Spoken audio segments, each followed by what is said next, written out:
B'Shem Hashem na'aseh v'natzliach, shiur Torah. Baruch Hashem, we are back here in Aventura at the Breslov Center. We are continuing the same Mishnah. We are shiur 129 in the series, the Pirkei Avot series. Baruch Hashem, we are closing in on 2 years on this series. And to be honest with you, between you and me, I'm not in a hurry to finish. I'm enjoying this series so much, I don't want to finish it. I think we're going to add Mishnayot at the end. We'll go back to one again. No, but Baruch Hashem, the last chapter is chapter 6, which we're not even there yet. We're still at chapter 5. Each Mishnah may be 10 shiurim. Each Mishnah may be 10 shiurim, Bezat Hashem. Either way, when it's good information, you don't have to be in a hurry to finish it, because the reality is that we have to consume information and apply it to our hearts to fix our hearts of stone, Bezat Hashem, and make them into flesh. So today also we want to thank Hashem for the miracles that are happening in each individual's life. Baruch Hashem, today you have some special treats from one of the people that had a miracle. It's a good thing to do for a person to thank Hashem every day. Odu la Hashem ki tov. There's a pasuk says you have to thank Hashem because it's good. What's good? Everything is good. But sometimes Hashem gives you a treat. Sometimes He spoils you. Sometimes you woke up in the morning, Baruch Hashem, that's already good. But sometimes He gives you a special treat. He gives something above and beyond. So I can tell you from personal experience that having medical issues, big or small, is always makes you feel like you're behind, or it makes you struggle, makes everything more difficult. Things that are as simple as wearing glasses are sometimes a difficulty. They create difficulties. I remember when I was younger, I wore glasses, and it gave me migraine headaches. Now, the type of headaches that most people get, you get a headache, you got to take an Advil, goes away after a little while. But the type of headaches that I used to get, Baruch Hashem, pretty much would collapse me until pretty much I would pass out and hopefully wake up the next day. But they would go on for 6, 7, 8, 9 hours solid. Baruch Hashem, special kaparat avonot. So wearing glasses is not always as easy as it seems. Some people don't get it, Baruch Hashem, don't get the headaches, but some people do. Either way, it's annoying. Either way, it's frustrating at times. So one of the things that we thank Hashem for today, in today's world, is that medicine has advanced in a way that it allows people to solve things that are bothersome to them in a relatively simple way. One of them is that you could get something called a LASIK surgery, and you could solve the problem. Now, in a day when I got the surgery almost 15 years ago, in 2003, it was still under the knife. So it didn't hurt at all, but it only took a few minutes, but it was still relatively nerve-wracking. They open your eye, and it's like you have somebody with a knife on top of it. It's kind of scary.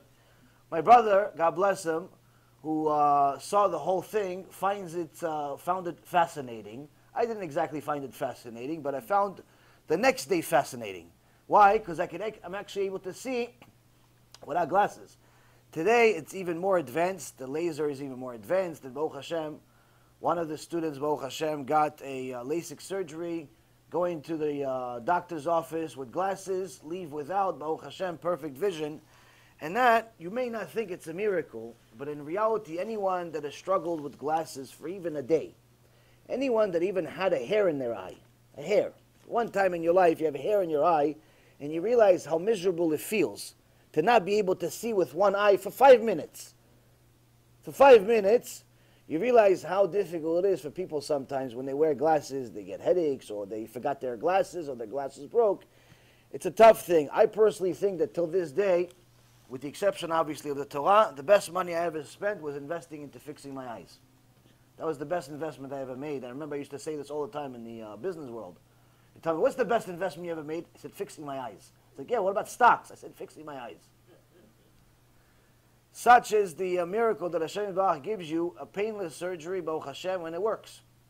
Not all surgeries work, so when something works, you have to thank Hashem. You have to make it a standard in your life to thank Hashem. I remember one time I learned Chavruta with a Avrech from Chafetz Chaim Yeshiva, or Kolel, and he came up with an idea. It was a fascinating idea, and Baruch Hashem, I try to do it every day.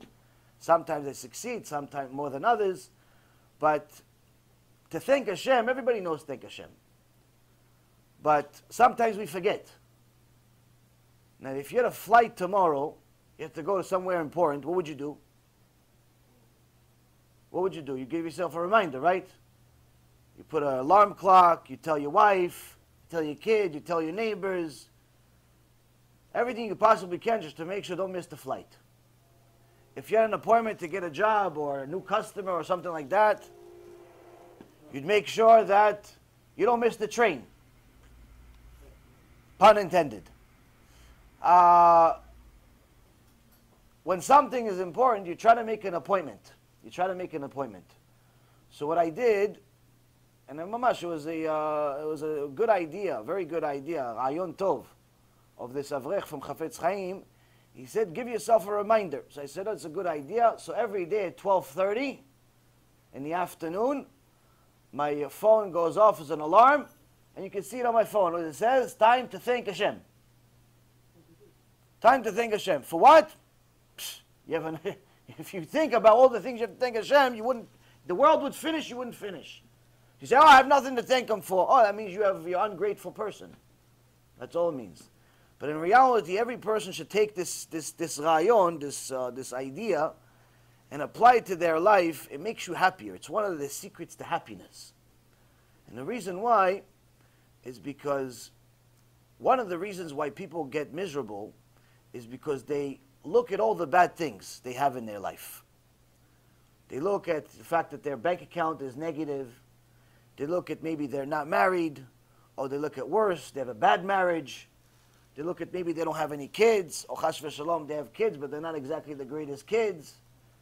They look at they don't have a job, or maybe even worse, they have a bad job.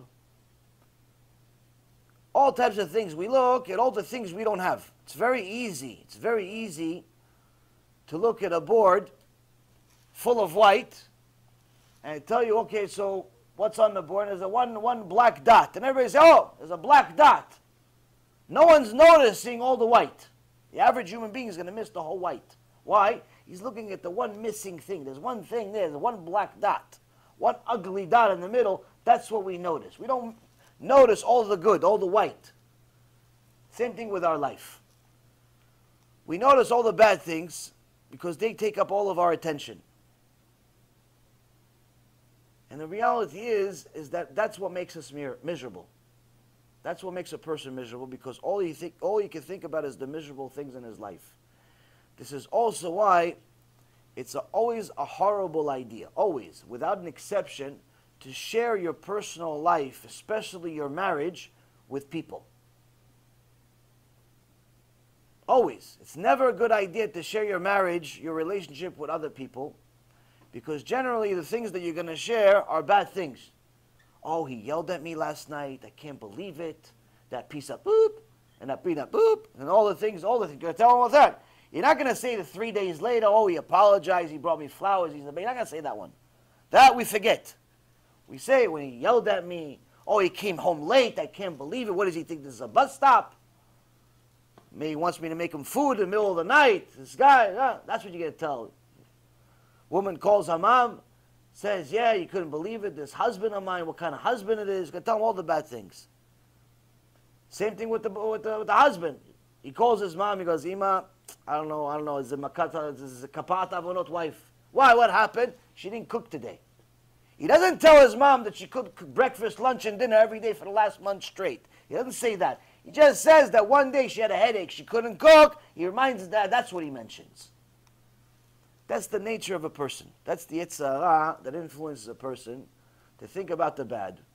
Now, it's bad enough that we do it to ourselves, that we feed ourselves this poison to only think about the bad. It's much worse when we share it with other people. And the reason why is because these other people are not going to hear the good. They're only going to hear the bad from you. So what ends up happening is that they develop a hate for this person that you keep talking to them about, your husband, your wife, or whatever. So one day, something small happens, and it's not really that big of a deal, and all of a sudden this friend, or this in-law, or this whoever you have, this person that you've been telling all your garbage to, tells you, you know what, I think you could do better. I think you could do better. I think you should leave him. I think you should leave her. You could do better. Why? Why do they think you could do better? Because all they know is bad. They don't know that he took you to dinner. They don't know that he says thank you for everything. They don't know that he puts your shoes on in the morning because he loves you. They don't know all that stuff. They don't know the romantic things and the sweet words. They don't know all that stuff. They all know that he yelled at you on Tuesday, 3 years ago. They still remember that part. So when you tell people about your life, they develop a hate for them. And even if it doesn't go to the extent where they get the courage to go into your relationship and tell you to break up and help the statistics of divorce increase to 100% instead of 90% like it is now, what ends up happening is that sometimes you see these people and you see that they're giving your husband or your wife an attitude. And your wife, miskena, she doesn't know, like, why doesn't she like me? Why doesn't your sister like me? Why doesn't your mom like me? Why doesn't your brother like me? And you're like, I don't know. Why you don't know? You've been telling them all that she's the worst wife in the world. Anytime you talk about her, 5 times you talked about her in the last 2 years, all 5 times you told her this woman is the worst. You didn't tell them about the 1.5 million other times she did good for you. You didn't tell them that. You only told them about the bad things. So all they know, all the information they have, it's not their fault even. All the information they have is bad. So now they look at it like, yeah, this is the woman that's torturing my brother. Yeah, that one. Yeah, that one. I kill her if I can. I love my brother. All of a sudden you develop a... So what happens? Rabotai, keep your mouth shut. Don't share your business unless it's for help. Meaning with someone that's qualified. What does it mean to be qualified? Rule number 1 of qualified means they're unbiased. Qualified doesn't mean they have a PhD in their name. Doesn't mean that. Qualified means that they have an unbiased opinion. That they don't care one or the other. They don't care right or left. They care about the truth, whatever the truth may be. So when you tell your brother, your sister, your mom, your cousin, anyone that's related to you, by default they're biased. They're biased against the other person. So that's why it's a very bad idea to share anything but good news with your family and your loved ones. You're like, yeah, but what are we going to talk about? Find something else. There's something called Torah. You should try it. It's an invention a few thousand years ago.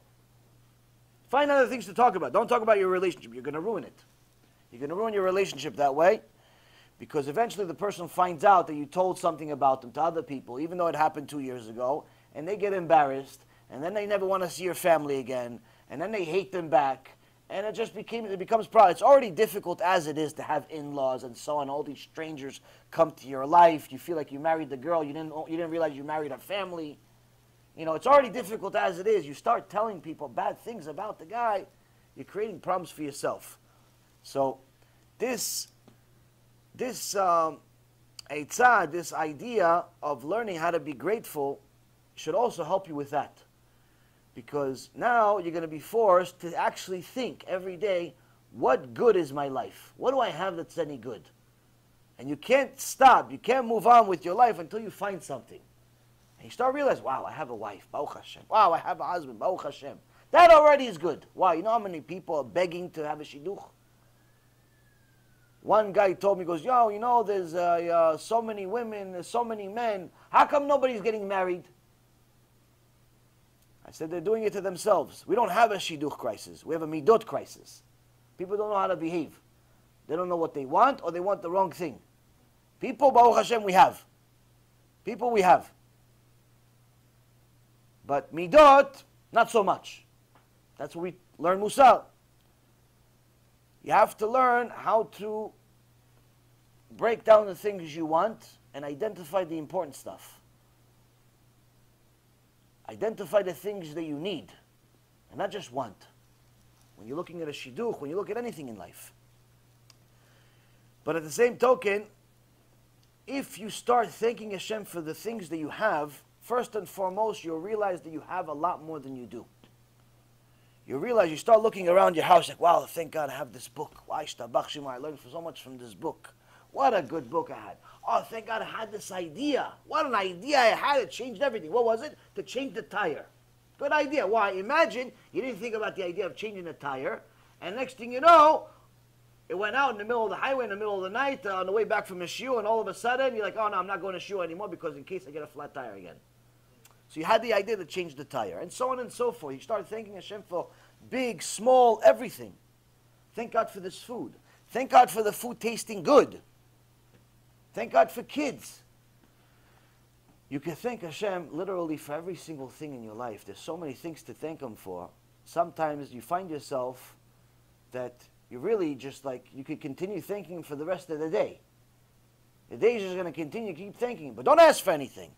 That you do the rest of the day. During this time, this 12:30 in the afternoon, for me it's 12:30, you can do whenever you want. During this time, just thank Him. And the reason why is because if every single time you talk to Hashem, you're asking Him for stuff, okay, technically He's God, you're supposed to ask Him for help and so on and so forth. But it's not so special, you're just like everybody else. You're just asking for stuff. But if you just thank Hashem, that's it. Hashem, just want to tell you I love you. Why? Look what you did for me. That's it. What do you think makes you so more special? Being like everybody else that always asks day after day like he's an ATM machine? Or someone that takes a moment out of the day that thanks Hashem? Just thank Him. That's it. This is a very good idea, and it helps. It also helps you become happier because you realize that you have a lot. The second thing is that it makes you realize that your problems technically are not so bad. Even though you have some big problems, everybody has big problems. When you compare and contrast the problems versus the good, you realize, wait, you know what? I'm still okay. I'm still okay. I'm still not so bad. And then last but not least, you see how life progresses and the things that used to be the problems ended up being the good. They go back to the good eventually.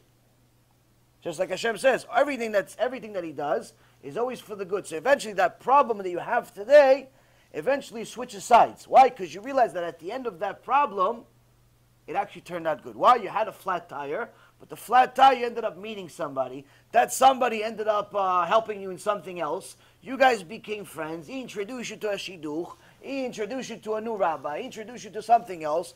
Whatever happened, something good came out of it. And you realize that all the things that you thought were bad actually ended up being good in the end.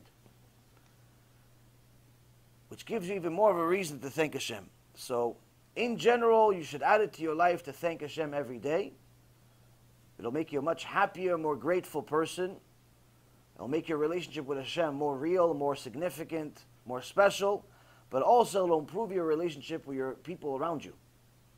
Because part of the things you have to thank is the things that are around you. If the people around you are good enough for you to thank Hashem for them, then that means you're going to appreciate them more. If every day you're thanking Hashem for your wife, then the next time you see your wife, you're going to say, you know what? I love you. Why? I just thought about you. When I was talking to Hashem, I thought about you. That how much I have to thank. You know what? I told him. I just didn't tell you. It's time I told you also. And you realize that your life becomes better. This is it's a small idea, but it's big. Yes. What about in prayer? We're supposed to ask Yeah. So you think it's better not to ask? No, I'm not saying that. I didn't say that. You said that. What I'm saying is that at 12:30 in the afternoon, say thank you. That's what I said. As far as asking for things, different time. You have 24 hours a day. If you take 5, 10, 15, 20, 30 minutes to thank Hashem, whatever you have, just to thank Him, don't ask for anything, just thank Him.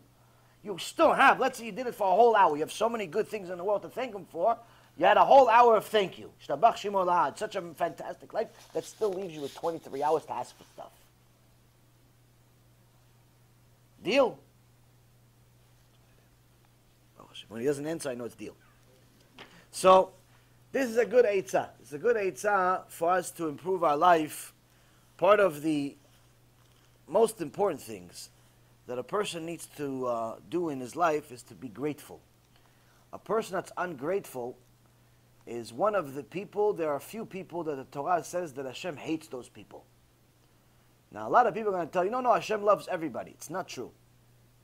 To say that Hashem loves everybody is a lie. It's actually kfirah. There are certain people that Hashem hates.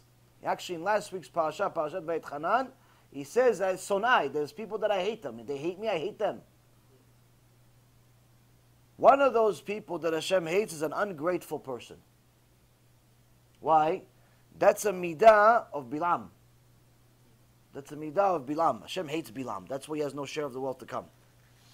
And that's what we're going to go over in this Mishnah in Pirkei Avot to understand what is the difference between the students of Balaam versus the students of Avraham Avinu. Yes, you have a question before I start. Go ahead. You're raising your hand? No? You're just hinting? Oh, hold the pen. So anyway, the cookies are special holy cookies for you to enjoy. A miracle that happened, Baruch Hashem, to one of you. There's a few other miracles coming up, Be'ezrat Hashem. A few of you are finishing Masechets. There's, I think, 3 students, Baruch Hashem, in the next few days, next week or so, that are finishing Masechets. This is really, for me, this is as good of a news as it gets. This is like, for me, it's like having a baby. When a student finishes a Masechet, that means they have a reason to live in the world. They've achieved something. Rav Shach, alav shalom, he says, every page you finish in the Gemara, you have a purpose to live. You actually lived for something. There was a point for you coming to the world. So imagine you finish a Masechet. You finish a Masechet, it's a big thing. It's a very big thing. If you remember, if anyone that came to the shiur, watched the shiur from Sunday, we talked about the Admo Mitzanz. The Admo Mitzanz, Baruch Hashem, despite all the difficulty that he had, he succeeded in a very big way. Built a hospital, huge Chassidut, Baruch Hashem, had a brand new family after they killed his entire family, his wife and 11 kids, Hashem Yachem. He started a whole new family, new wife, 7 more kids, Baruch Hashem, built a world of Torah in Netanya in Israel and also in the United States. And the whole Chassidut that he built, was based on Torah. What does it mean, Torah? To such an extent that the way he taught his students, the way his students taught their children, until this day it's the same thing.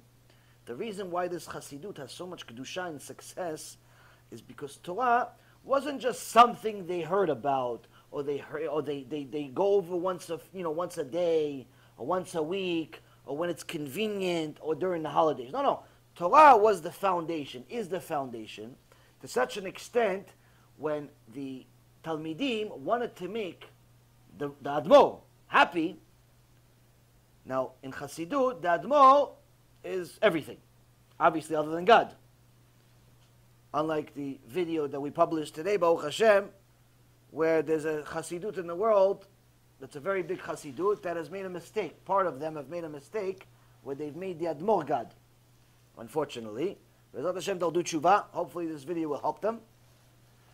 But anyway, the Chassidut Mitzan, the Chassidut of the Admor Mitzans, the special part is that he taught them that God comes first, and the Admor is a leader. And what do the people want to do with the leader that they love? They want to make him happy. So what do? They say, oh, Kvod Harav, I have a present for you. What? I'm going to learn. I'm committing to learning 250 pages of Gemara by heart.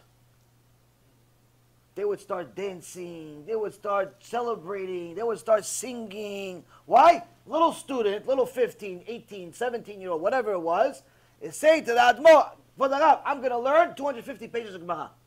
That's the present for the Rav. That's the present for the Admor. That's all he wanted. So all the students would prepare. What are you doing? I'm going to give him 10 pages. I'm going to give him 200 pages. I'm going to give him 100 pages. And that's why this Chassidut, my Rav told me, this Chassidut has countless people that literally know 1,000 pages or more of Gemara by heart. By heart. Why? Because the Admor said Torah is everything. That's Chassidut. That's what Chassidut is supposed to be about. Moshe Rabbeinu, zchuto tagen aleinu, was the prophet of all prophets, the rabbi of all rabbis. And he starts this week's Parashat Eikev in an unusual way.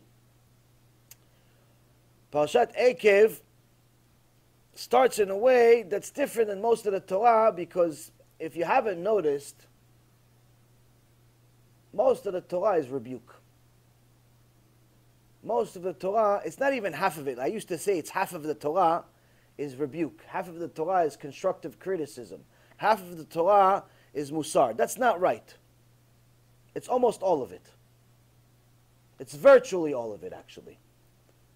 That's why in the Gemara Masechet Shabbat, page 32b, Rashi puts commentary on the pasuk from Jeremiah, and he says that Torah and the word mussar are synonyms, meaning it's the same thing. It's the same thing. It's like saying mussar, you're saying Torah. Saying Torah is saying mussar. It's the same thing. It's not like it's like it. No, it's not like it. Like it is like having, fake cheese and real cheese. Soy cheese and real cheese. It's like it. Soy milk and real milk. It's like it, but everybody knows it's not the same. That's like it. No. Rashi says, no. Mussar, Torah, it's the same thing. They're synonyms. In the Torah, there's psukim in the Torah where it says the word mussar. He says, when it says mussar in the Torah, it means Torah. It means Torah. Doesn't mean, it means Torah. And when it says Torah, it means mussar. Only this lowly generation have we arrived to a place where people say, I don't like mussar. Oh, you don't like Torah? No, I don't like mussar. Yeah, so you don't like Torah then. No, mussar. Torah. That means you don't know anything about mussar to know that it's Torah. So, the Torah, virtually every page, every verse, every pasuk, everything is mussar. You can learn mussar from all of it. And mussar, and another way to speak it in the English language is to call it constructive criticism. It's trying to criticize you, to rebuke you, to advise you, to consult you, to become better. That's in essence what the Torah is about. It's an instruction set to become better in life, whether that's business, or that's marriage, or that's fatherhood or motherhood, or friendship, or servant, or whatever it is, to become a better person, a better human being. That's, in essence, the entire Torah. Whether it's the first meeting that Am Yisrael had with Hashem Yitbarach, the wedding, at Mount Sinai. Arav Nissim, again, alav Shalom, said, look at this marriage. He just, on the day of marriage, what do you expect? I love you, here's a present, I can't wait for our future, we're going to have this, we're going to do this, we're going to do this. That's what marriage is. The marriage is like that, no? He says, look at the marriage Hashem had with Am Yisrael. He says, first of all, don't cheat on me. I'm the only God. Second of all, don't even talk to me a certain way, like any way you want. I'm not your friend. Third of all, remember actually it's the first one, remember who took you out of Egypt. You used to be this homeless person. I took you out of the gutter. I took you out of the projects. It's the first commandment. I took you out of the projects. You lived in a gutter over there. I took you out. Don't forget you came from. First commandment. Second commandment. Fourth commandment, by the way, you have to keep Shabbat. And if you don't, I'm going to kill you. What kind of wedding is this? What kind of wedding is this? You're supposed to say, I love you, like something, I don't know, like that's a wedding. No, Hashem says no. That's the wedding. The wedding of Am Yisrael and Hashem Yitbarach was at Mount Sinai, and Hashem took the mountain and miraculously bent it over and put it on top of Am Yisrael. The Gemara says, he says that this Mount Sinai, is going to be like a chuppah. It goes on top of Am Yisrael, and he says, this is our chuppah, we're getting married. Don't forget who took you out of the projects. Don't just talk to me any way you want. Don't cheat on me. Keep Shabbat, I'm going to kill you. All these wonderful, compliments. Words of love. Oh, and by the way, if you don't feel like doing it anymore, you don't feel like getting married, instead of this being a chuppah, the Gemara says, this will be your burial ground. That's what Hashem told Am Yisrael at the wedding. Why? Because Hashem is serious about His love for Am Yisrael. And He says, I love you so much, I don't want to lose you. I love you so much, I want to make sure we're on the same page on day one. I want to make sure we have a clear understanding of what our roles are. Why? Because I want it to be a happy marriage. I don't want it to be one of these statistics where there's a 90% chance it's not going to work. Today you get married, 90% chance it's not going to work past 3 years. 90% chance, meaning if you're going to go into be like secular marriage, you might as well not get married, just date. Why? You're going to break up anyway. As a matter of fact, the boyfriend-girlfriend relationships last longer. Obviously, in Judaism, you're not allowed to date. But I'm saying for the Goyim, there's no sense of marriage. By the way, no haiz, there's no marriage. There's no mitzvah of getting married. There's no such thing as marriage for no haiz. Whenever they're together, they're married. The next day, they don't want to be married, they don't have to be married. Whatever they do civilly means nothing. But in the secular world, you get married, you literally have statistics going against you to such an extent, you have a 90% chance of getting divorced. What's the point then? The worst gambler in the world wouldn't take those odds. The worst gambler in the world. It's like, I'm going to take this. There's a 90% chance against me. Why bother? Why bother get married? But if you look, Baruch Hashem, at the Torah world, Baruch Hashem, it's the opposite. We have much, much lower divorce rates, Baruch Hashem. Still, the fact that we have divorce rates is troubling to begin with. But still, it's single digits. It's very small. And it's usually in places where there's less Torah or no Torah at all, just uniforms. A lot of people wear a costume once a year. Some people wear it all year round. Usually the ones that wear it all year round end up being the ones divorced. Or at least one of the people, not always both. So we see here that Hashem Yitbarach says, I love you, Am Yisrael. I love each and every single one of you more than you love yourself. I want this marriage to work. And in order for it to work, we have to be on the same page. In order for it to work, we have to know what our roles are. In order for it to work, we have to be on the same team. And rule number one in marriage is don't hurt each other. Rule number one in marriage, believe it or not, is don't be spiteful. Before your love. Before your love, before you say I love you, before you focus all your energy to be passionate, before everything else, before you work on your cooking skills and your cleaning skills and your job and your money and your net worth and all that stuff, before all that stuff, don't hurt each other. Why? Because with all the money in the world and all the best food in the world that you made and the best cleaning, where the walls are shining, you can see everybody's reflection off of them. With all the wonderful gifts that you bought her. You bought her a 10-carat diamond every week just for fun, in preparation for the 1,000,000-carat diamond once a year. With all of that stuff that you did, one word, you destroyed her life. One word. You say she's fat, it's the end of the relationship. You say she looks ugly, it's the end. It's not the end of the relationship. It's the end. For her, she sees it as the end of her life. Why? Because any woman that loves a man, she mainly cares about his desire for her. So the minute that he calls her a name and he says he's not desiring her, for her, her whole world, everything that means anything to her just collapsed. There was an earthquake. 9.0 in her neshama. So all the diamonds that you ever bought her, and the car, and the houses, and the cooking, and the romantic dinners, all that stuff just went to nothing. One word. To fix it, Hashem Yachem, it's sometimes impossible. And that's one time. And that's one time. The same thing goes for the women. A woman that's spiteful can destroy a man, destroy his confidence. If she one time she calls her husband a loser. You're a loser. Because he lost in something. He made a mistake, he didn't make a mistake, whatever the case may be. She calls her husband a loser. Or something similar to that. That's it. He will forever in his mind view himself as a loser as long as she's next to him.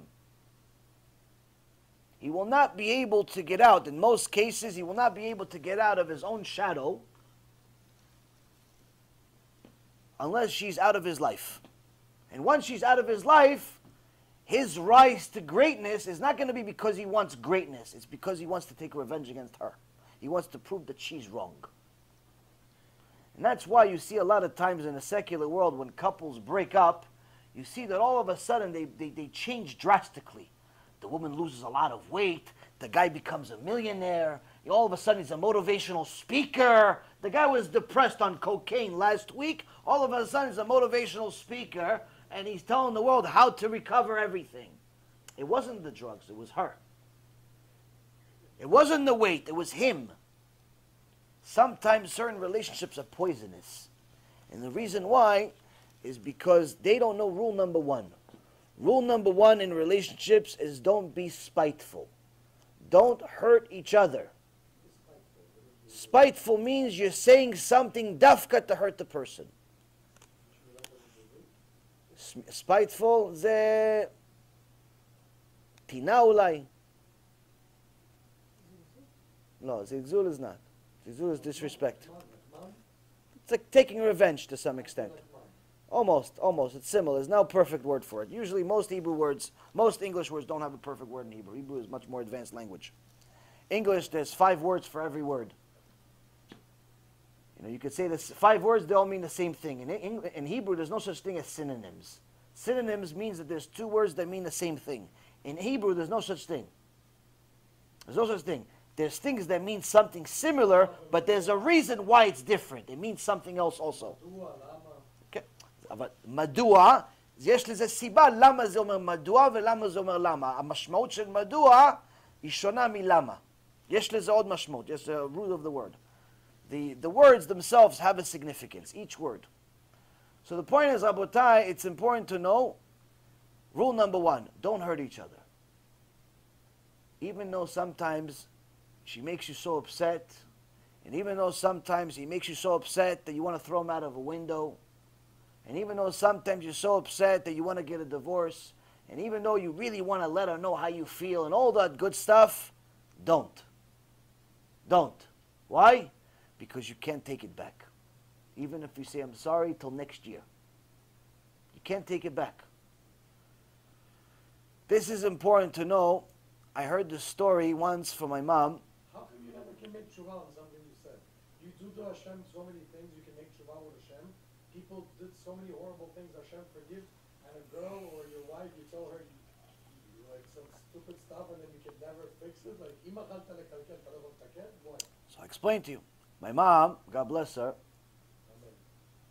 she told me a story one time, and she says, one time there was a couple, and this couple had a little bit of issues.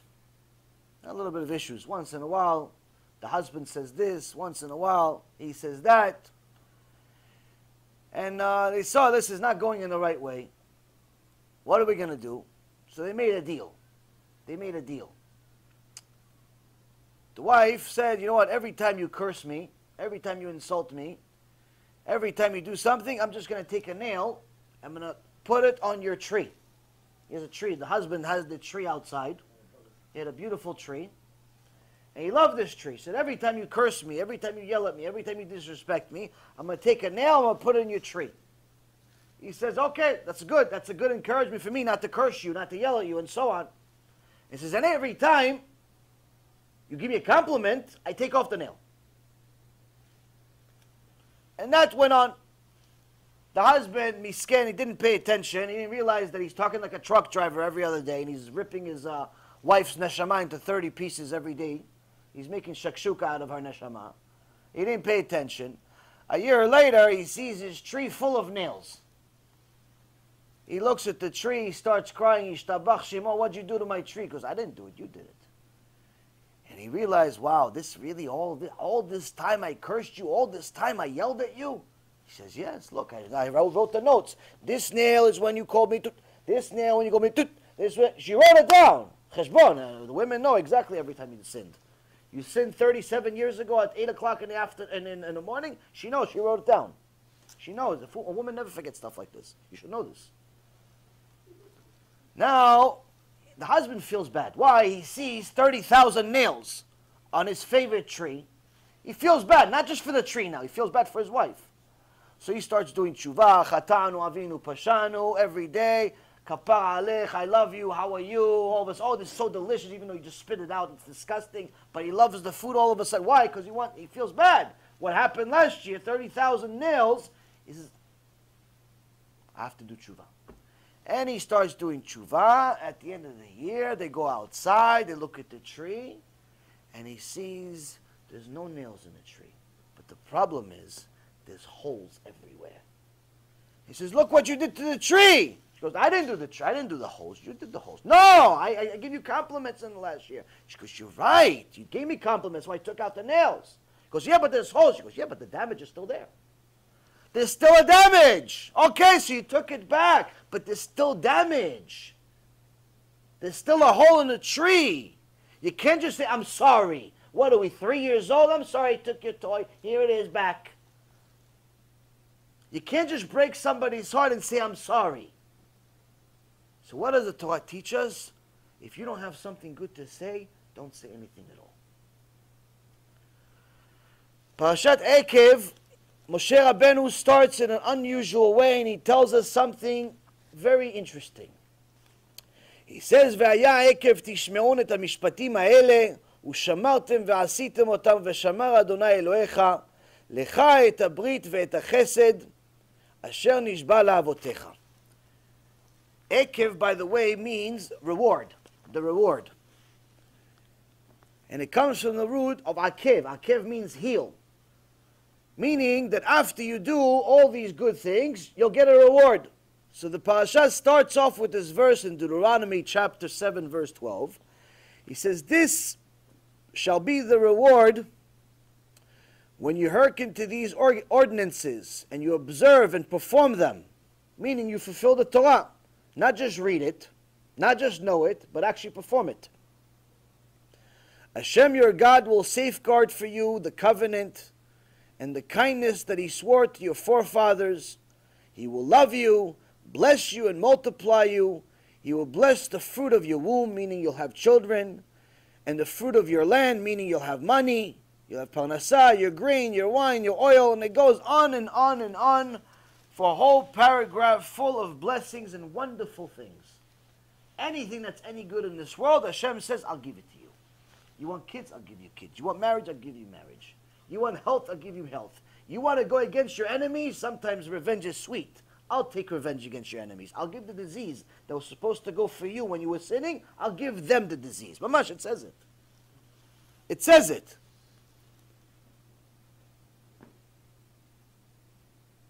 So, we see Hashem starts a parasha in an unusual way. Why? He talks about all the wonderful things. All the wonderful things you're going to get. The rest of the parashot, usually you see Hashem at Mount Sinai do all these things. You would think all this stuff would happen at the wedding. At the wedding, you should say, by the way, if you're a good wife, Am Yisrael, I'll give you this, I'll give you this, I'll give you this, I'll give you this, I'll give you this. No, he doesn't do it. You would think, okay, sometime other time, maybe another time. No, no. The rest of the Torah, it's either he's telling us all the things to do, all the things not to do, the cost of going against him, Shem Yerachem, Parashat Kitavot, it's coming up in a couple of weeks, Parashat Bechukotai, Azinu, harsh punishments, Shem Yerachem, somebody understands what's being said in the Torah, should mamash, almost gets a heart attack every year. It's scary, because it's coming from God, it's not coming from me.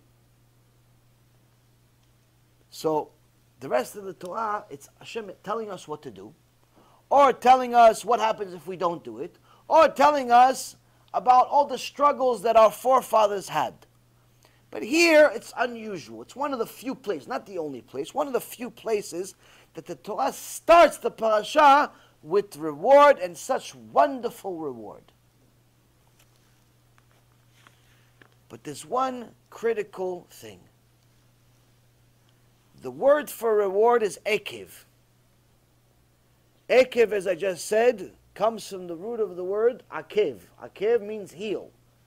Where Chazal is trying to explain to us here, that Hashem says that even here when I'm telling you about the reward, even all the wonderful things that you want, I'm telling you they're available.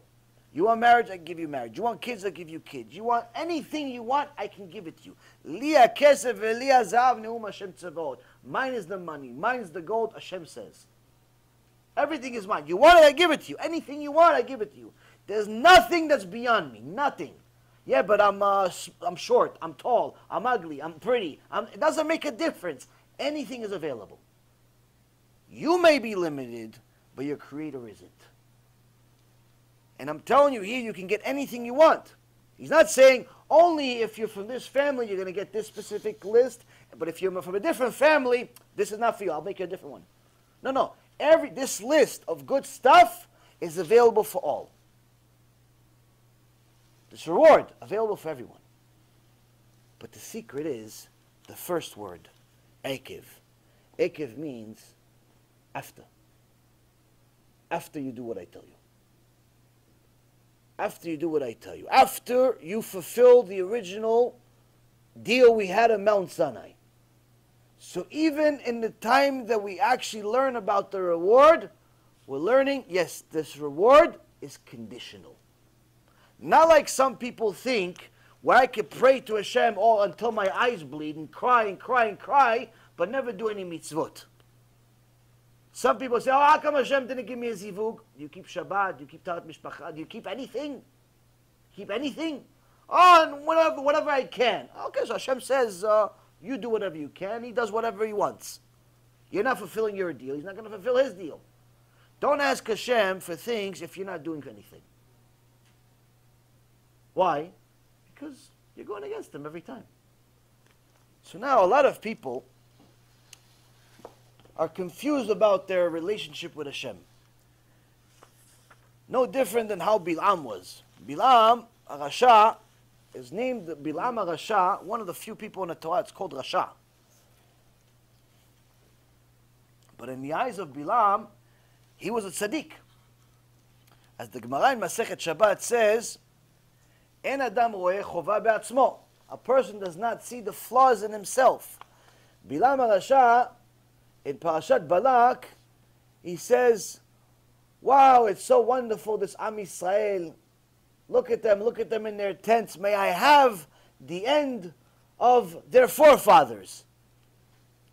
What then? You're going to live like Balaam, but you're going to have the death like Abraham? How is that possible? You're going to live like Balaam.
Mechalel Shabbat has sex with a donkey, and you're going to have the same end as Avraham Avinu. Is something wrong with you? How? You don't work on your midot. You don't work on anything. You don't give tzedakah. You steal money. You go against Hashem every day, every chance you get, and you want Hashem to you want to have the same end as Moshe Rabbeinu? How could somebody be so demented to think that he can live like Balaam but have the end of Avraham? How could it be? He was on drugs. No, he wasn't on drugs. He was actually considered one of the wisest people that ever lived. Wait, the donkey thing was a joke? No, it's not a joke. It's in He Pasuk. thought that he could be with a donkey and feel like Not he thought. He was married to a donkey. After he was with a donkey, he could be a tzaddik? He believed he was a tzaddik. He has to be completely crazy if he's with a donkey. Not crazy like... I'm saying, how can he think he's a tzaddik if he's with a donkey? That's what he said in the Pasuk. You guys didn't read it? I'm going to show it to you. He has to go into a balbanim. No. Hashem told him anything when he was actually with a donkey? Didn't he Okay. So in Parashat Balak, you're going to see something. You're going to see something. It's very important to know that when the Torah says, He was a boy, he wasn't a girl, right? You know, he means yes. Yes. Hashem is right. You run with an animal and you think he's a tzaddik? Okay. You know that means a Noah? What is it? Let's explain. Hashem is shmol. In the beginning of Parashat Balak, we can't spend too much time on this because we've gone over it before, but also because we have a lot of material, and I really would love to finish this Mishnah today because I don't know if we'll even finish it tonight. We'll see. Bezrat Hashem. Anyway, in the beginning of Parashat Balak, we see that Balak sends messengers to get Balaam because he sees that the army of Am Yisrael is superior to his, and one of his generals says the reason why they're winning all the wars is not because of their size, but rather because of the mouth of their prophet Moshe. You cannot beat them with your army. You can only beat them with somebody that has a mouth like his, meaning someone that talks to God. So Balak says, does somebody like this exist? And they say, yes, there's a person by the name of Balaam. Balaam has a mouth and he talks to God. So Balak sends messengers to Balaam to convince him to come. After this whole session of go, don't go, and so on, Balaam goes with the people, and the Aton, the donkey, sees that Hashem is angry at Balaam and wants to kill him, as it says in the Pasuk, Vayichar af Elohim ki olechu, vayityatzeb malach Adonai baderech lasatan, lo vehu rochev al atono ushne ne'arav imo. God's wrath flared because he was going, meaning because Balaam was going to go to Balak, and an angel of Hashem stood on the road to kill him. He was riding on his sheesh donkey, on his female donkey, and his two young men were with him. So the donkey saw these people, saw this angel of God, with a sword in his hand, meaning we're not joking around. So the donkey is scared. Balaam doesn't see the angel. The donkey goes, stops. He hits him. Goes to the right, goes to the left. Every time he's trying to avoid this angel, and the angel keeps blocking the way, and Balaam, who doesn't see the angel, hits the donkey 3 times. Now the donkey miraculously starts speaking to Balaam, as it says, Veiftach Adonai et pia aton. And Hashem opened the mouth of the she-donkey. And it said to Balaam, what have I done to you that you struck me these 3 times?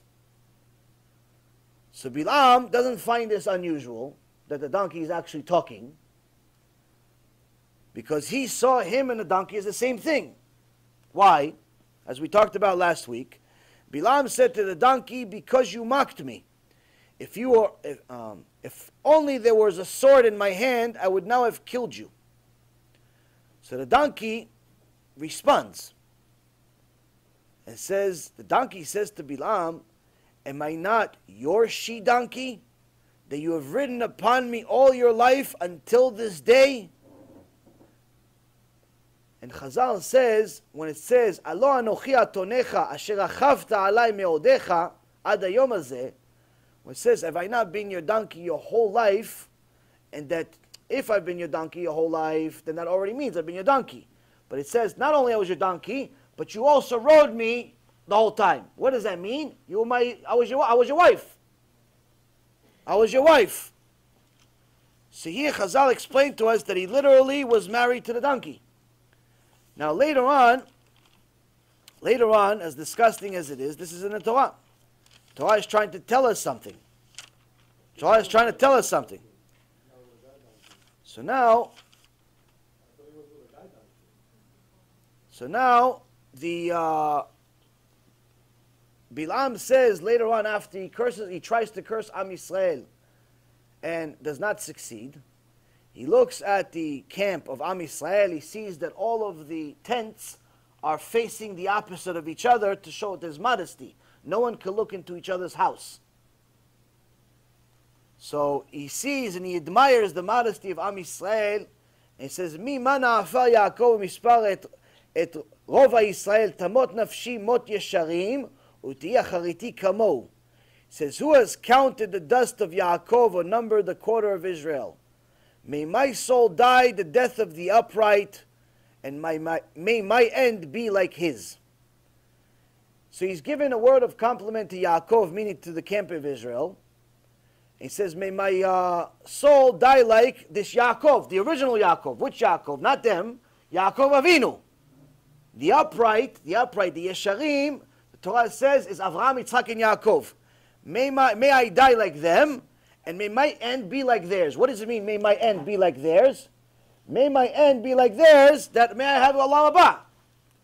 So the question is, how could it be that this guy is violating even the mitzvot of the Bnei Noach? How is he violating such a thing, but yet has the audacity to ask for the same end as Yaakov Avinu? Another question. How is it that the Aton, the donkey, saw the angel, but Balaam didn't see the angel? Why not? Why didn't Balaam see the angel originally until after the fact?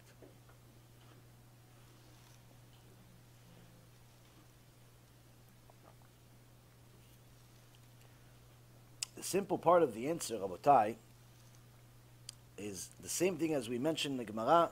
En Adam roeh chova be'atzmo.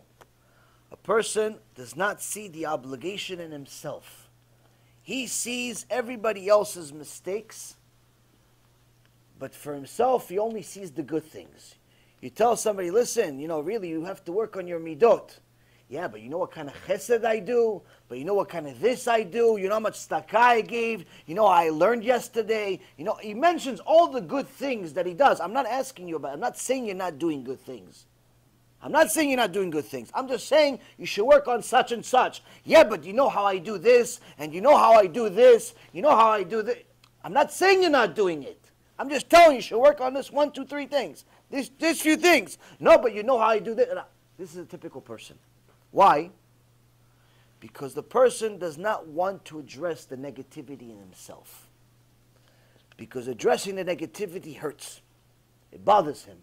That means that in reality, he's not all that.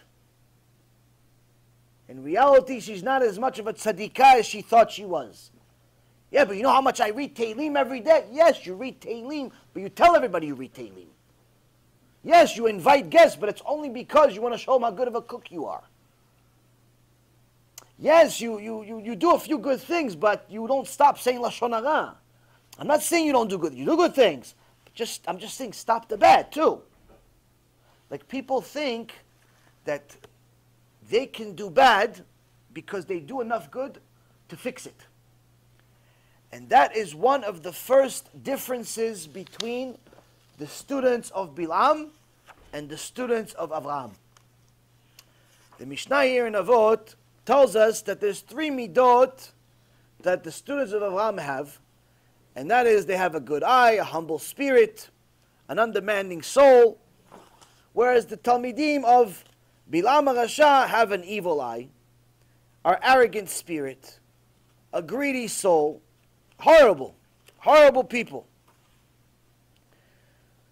This would have been enough had the Mishnah ended here. But the Mishnah continues and it says, מה בין תלמידיו של אברהם אבינו לתלמידיו של בלעם הרשע? תלמידיו של אברהם אבינו אוכלים בעולם הזה ונוחלין העולם הבא, שנאמר להנחיל אוהבי יש ואוצרותיהם אמלא, אבל תלמידיו של בלעם הרשע יורשים גיהנום ויורדים לבאר שחת, שנאמר ואתה אלוהים תורידם לבאר שחת אנשי דמים ומרמה לא יחצו ימיהם ואני אפתח בך. So it says, after we've learned the three midot that each one of them have, that's the opposite, still the Mishnah repeats it again and says, yeah, but what's the difference? What's the difference between the two? We just went over it. One has a good eye, the other one has evil eye. One is humble, the other one's arrogant. Isn't that enough? Why are you asking again?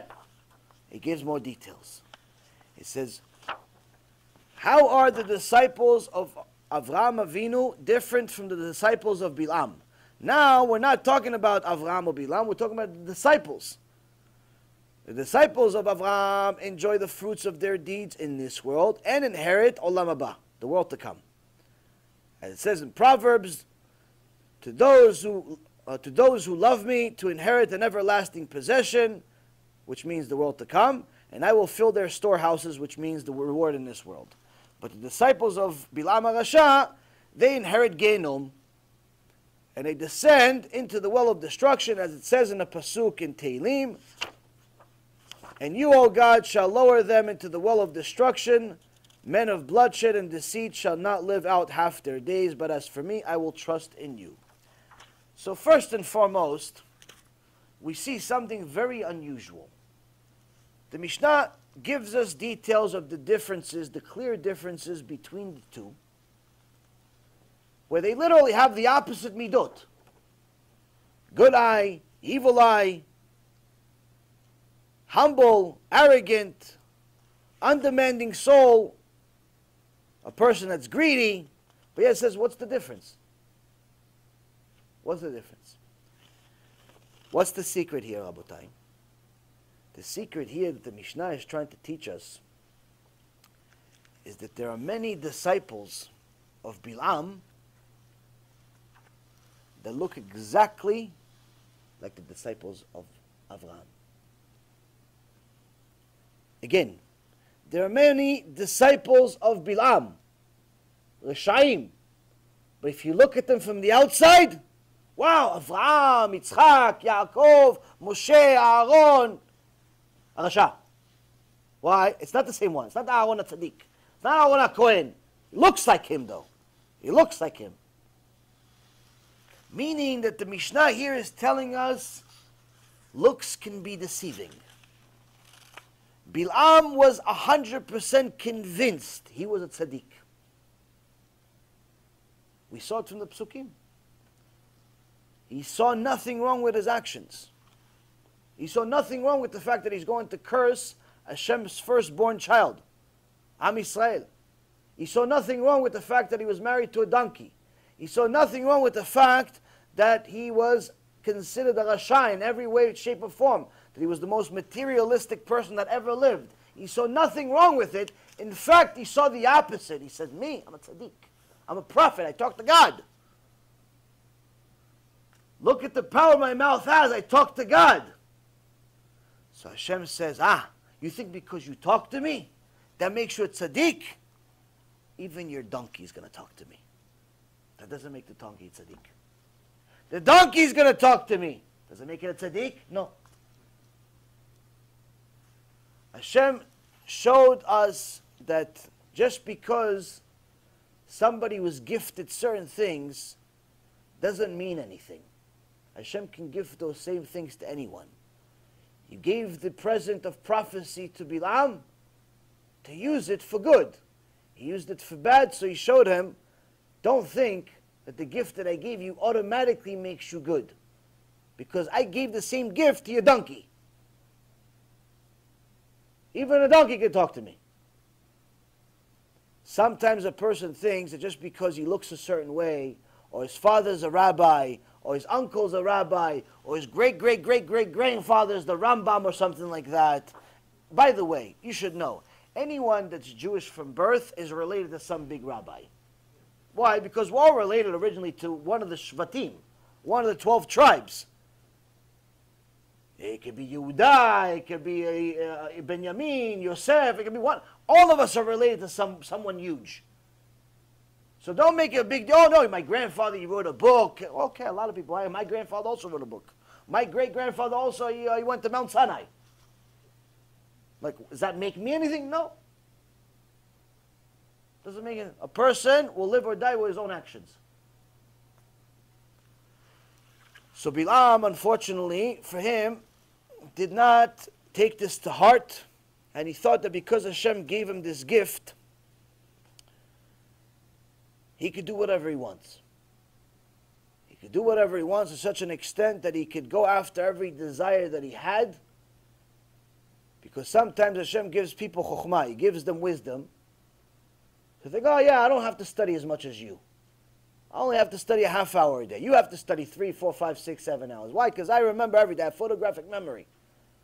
I only have to study a half hour and I remember more than you. And as we talked about in previous shurim, sometimes Hashem gives this special gift to people of memory or of some type of chokhmah. They're just smart. They have a higher IQ than other people.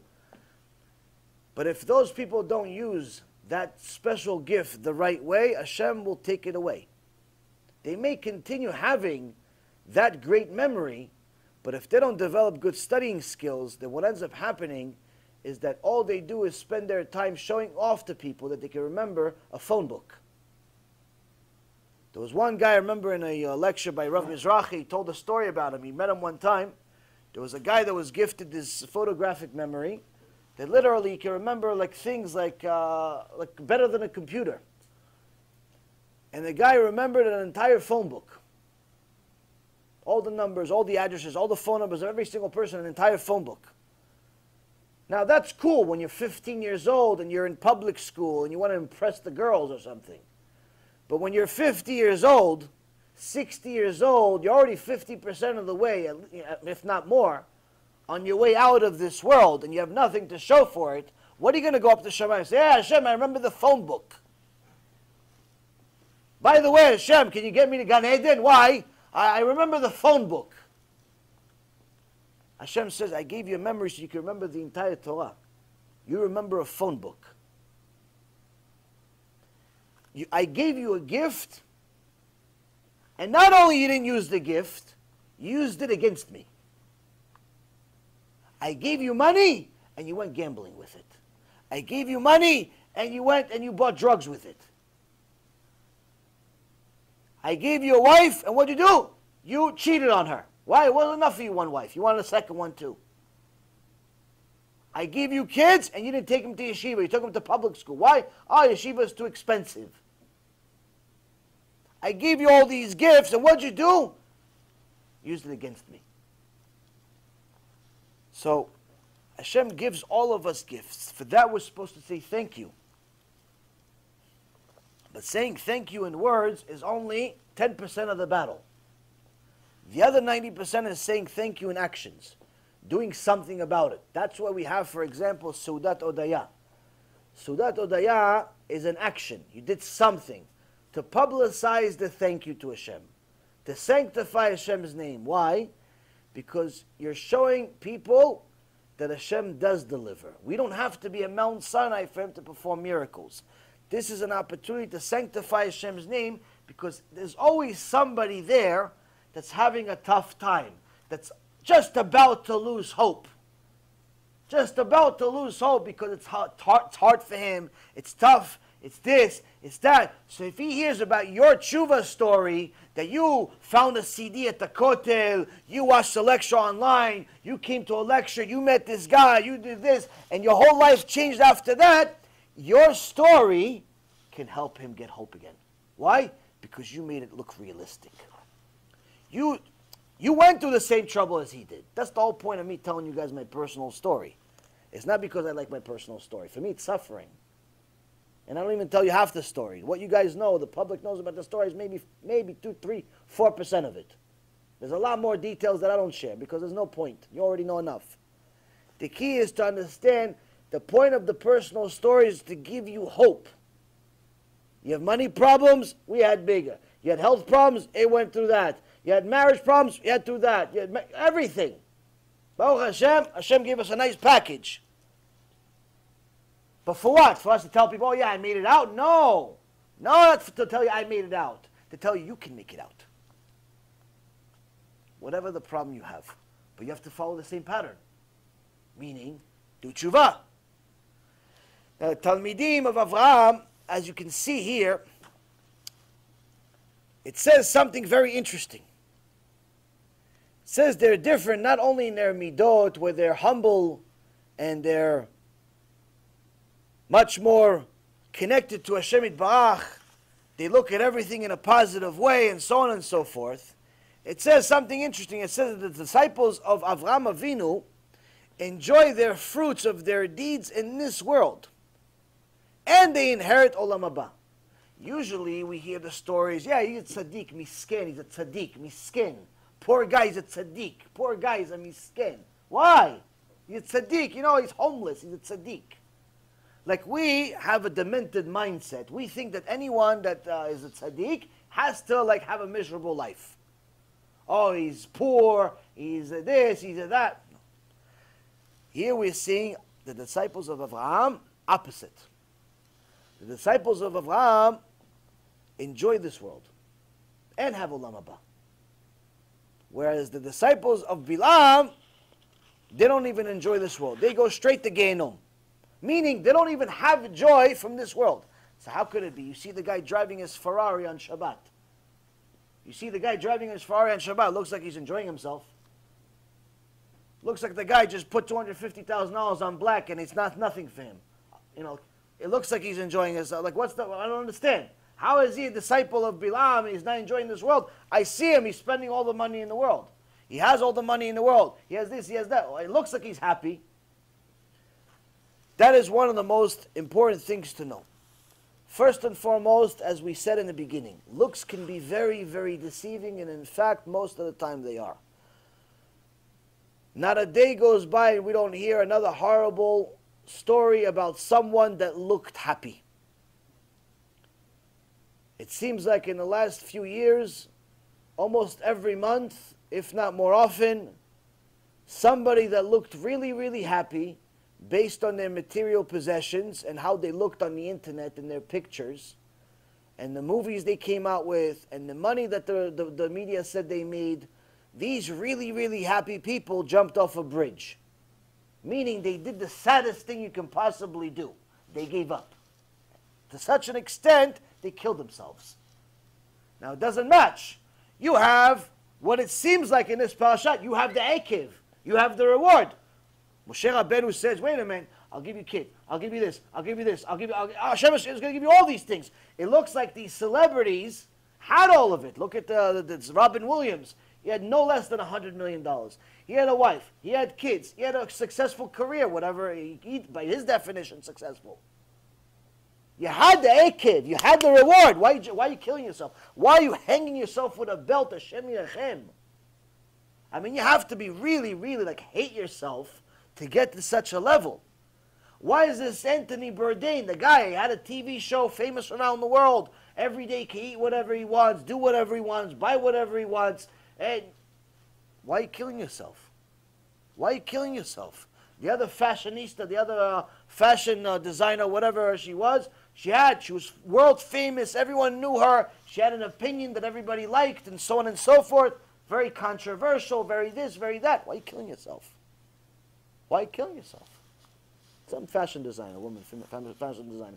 She killed herself, I think a week before Anthony Bourdain. Or the guy that was the lead singer of Linkin Park. Killed himself just a couple of months after his best friend killed himself.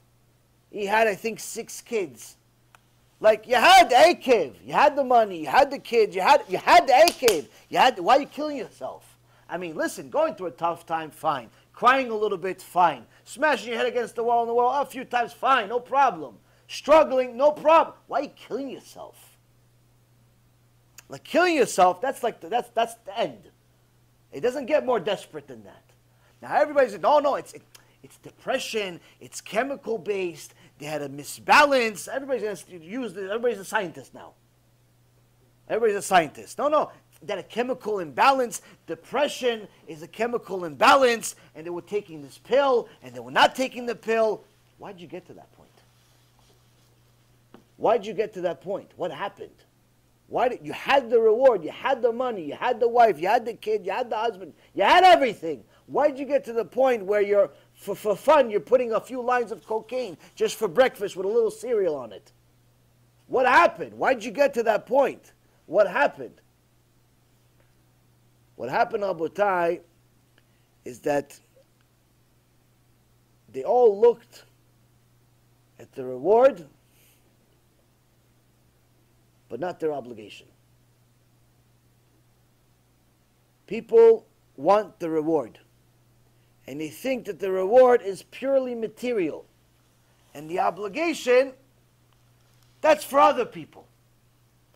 But in reality, what we don't realize is the bigger reward is not the material. The bigger reward is the obligation. The bigger reward is the Torah, is the mitzvot, because that's the connection to the real good.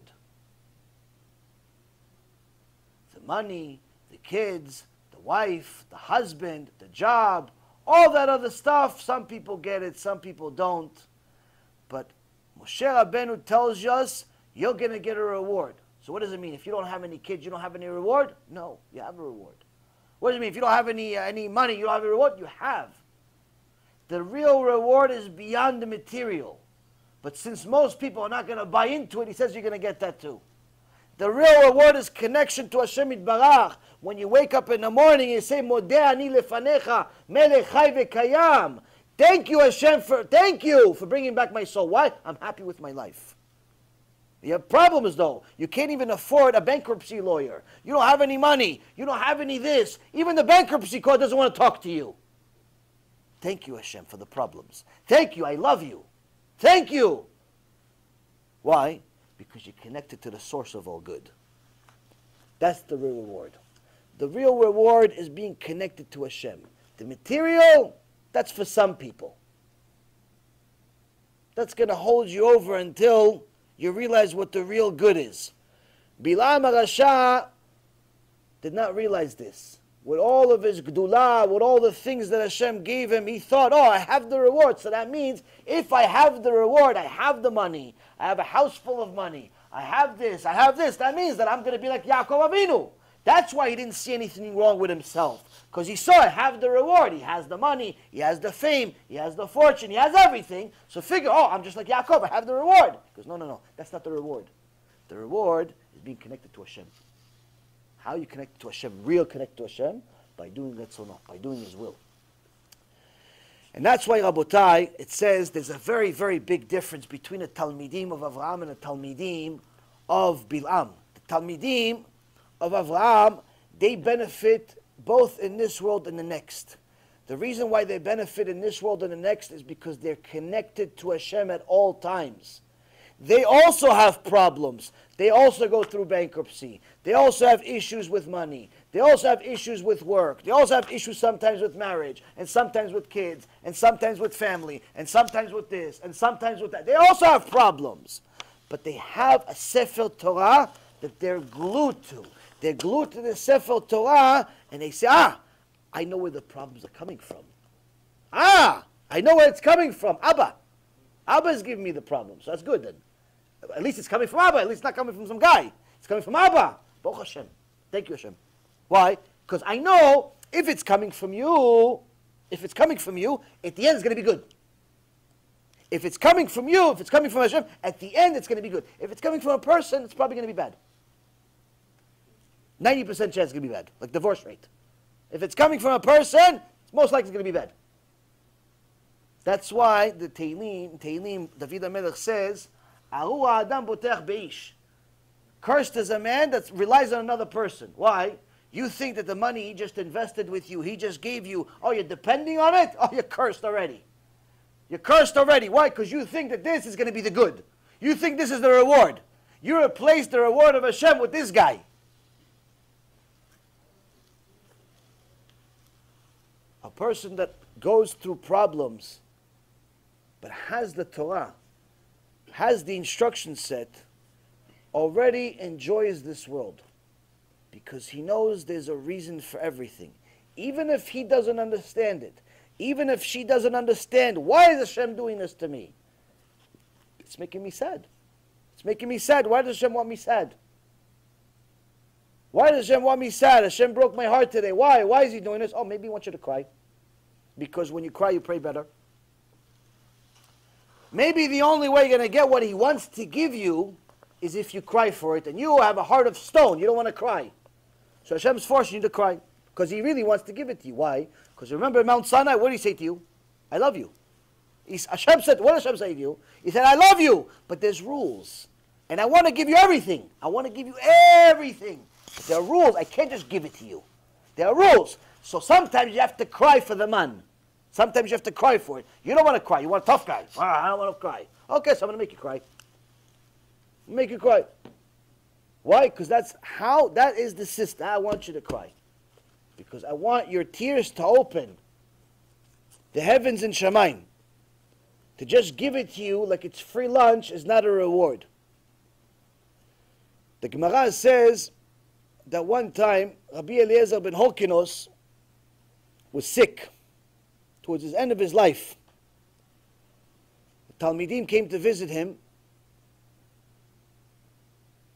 and they saw Rabbi Eliezer Agadol, Rabbi Eliezer ben Horkinos, is the only one in the entire Gemara, the entire Shas, that's called Gadol. Rabbi Eliezer the big, signifying his massive amount of Torah that he had. He was the rabbi of Rabbi Akiva. So a few Talmidim came to visit him, and they saw him sick, and they started hysterical crying. Then Rabbi Akiva came, and he saw them crying, and he started laughing. He looked at him strange, like, Rabbi Akiva, you laughing? He says, you're crying. Why are you crying? They say that we see a Sefer Torah suffering, and we're not going to cry. Rabbi Eliezer ben Horkinos, Sefer Torah, living Sefer Torah. That's what Talmid Chacham, the Sefer Torah. Doesn't have to be Rabbi Eliezer ben Horkinos. It could be a regular Talmid Chacham, 18-year-old kid, knows a little bit of Torah, Talmid Chacham. That's Sefer Torah. That's a Sefer Torah. It's a living Sefer Torah. They say we see a Sefer Torah suffering, and we're not going to cry. He says, for that reason I laugh. He says, until now, I saw my rabbi, Rabbi Eliezer, everything went good for him. He had money, he had Torah, he had wife, he had kids, he had an easy time marrying his kids off. He had no problems with parnasah. Everything went good for him. And I was scared. I was scared that maybe he did something that he doesn't even know what he did, that he made a sin that Hashem says, Meshalem el sonav el panav la'avido. That maybe he made a sin and he doesn't see the wrong in himself, that Hashem punished him and says, oh, you, no olam haba. I'm going to give you all the reward for your Torah here. Because I saw everything is good. I saw the guy has a wife, has a kids, how they get married. He has parnasah, he has everything. I saw he's not struggling. I was very worried for my rabbi. I was very worried. I said, I'm so scared. Why? Maybe Hashem gave you the reward in this world. Hashem yachem. But now that I see my rabbi struggling, then I know, oh, Baruch Hashem. I see struggling. I know he has olam haba. For that I laugh. For that I laugh. That's the einaim of a tzaddik. That is the eyes of a tzaddik. That's the eyes of someone that's a talmid of Avraham Avinu. That's Ein Tova. Ein Tova is to give Hashem kav zchut and to understand that everything has to be for the good. It's easy to give each other kav zchut because you don't want to get into a fight. Everybody wants, no, I give you kav zchut. I give you kav zchut and you didn't come on time because probably you were busy. No, what else? Why other reasons he's not coming? What about giving Hashem kav zchut? What about giving Hashem benefit of the doubt? Kav zchut is benefit of the doubt. What about giving Hashem benefit of the doubt? How come the check didn't clear? You don't have any money in the bank. How come you don't have any this? How come you don't have any that? How about you give Hashem kav zchut? We don't give Hashem kav zchut. Why? Because we want it now. We're like 3-year-old babies who want stuff now. Present, I want present now. Now when you're 3 years old, it's cute. You're like little Sarah. Oh Hashem, little tzadikah, when she wants something, present, she mentions it 500 times. Hashem starts saying, listen, you don't give her, I'm going to give her. You don't give her a present, I'm going to give her a present already. She said it 500 times, like 516 times, like Moshe Rabbeinu. But when you're 3, it's cute. When you're 3, you don't get angry. Why? It's cute. What about when you're 30? You told Hashem, Hashem, present, present, present. Okay, what'd you do for me? What'd you do? Did you do Kachma on time? Did you put tefillin on in the right place, or are you still putting it on your forehead? Like the Christians. They put tefillin over here. You see, sometimes people put tefillin, they take pictures of themselves in the Knesset. People love to take pictures of themselves in the Knesset. You see the guy put tefillin over here. It's like, instead of being worried about showing off to everybody he put tefillin on, you should put tefillin on the right place. So, no, it's between my eyes. Yeah, that's not here. Between the eyes over here on top. The tefillin is supposed to end right at the hairline. Right at the hairline. If you went bald, you have to remember, where did your hair end? If your tefillin is already going over the forehead, it's going over the hairline, it's not like you didn't lay tefillin. You didn't get out of the chovah. You didn't lay tefillin. There's one guy that's a hero. I see him, he puts 2 tefillin on at the same time. That's not, some people used to do it, but that's not minhag. He wants to put Rabbeinu Tam, Rabbeinu and Rashi at the same time. The problem is that both of them are at the wrong place. So he doesn't do this one, he doesn't do that one. So sometimes people are so busy showing off and pretending to be Avraham that they forget that in reality they're Balaam. In reality they look like Avraham because they have tefillin on. They look like Avraham because they have a tzitzit on and talit and everything else and the hat and the beard and all the stuff that goes with it. But in reality they're a descendant of Balaam. Like this one woman who has funded this keilah in Atlanta for many years with her family, and she's considered the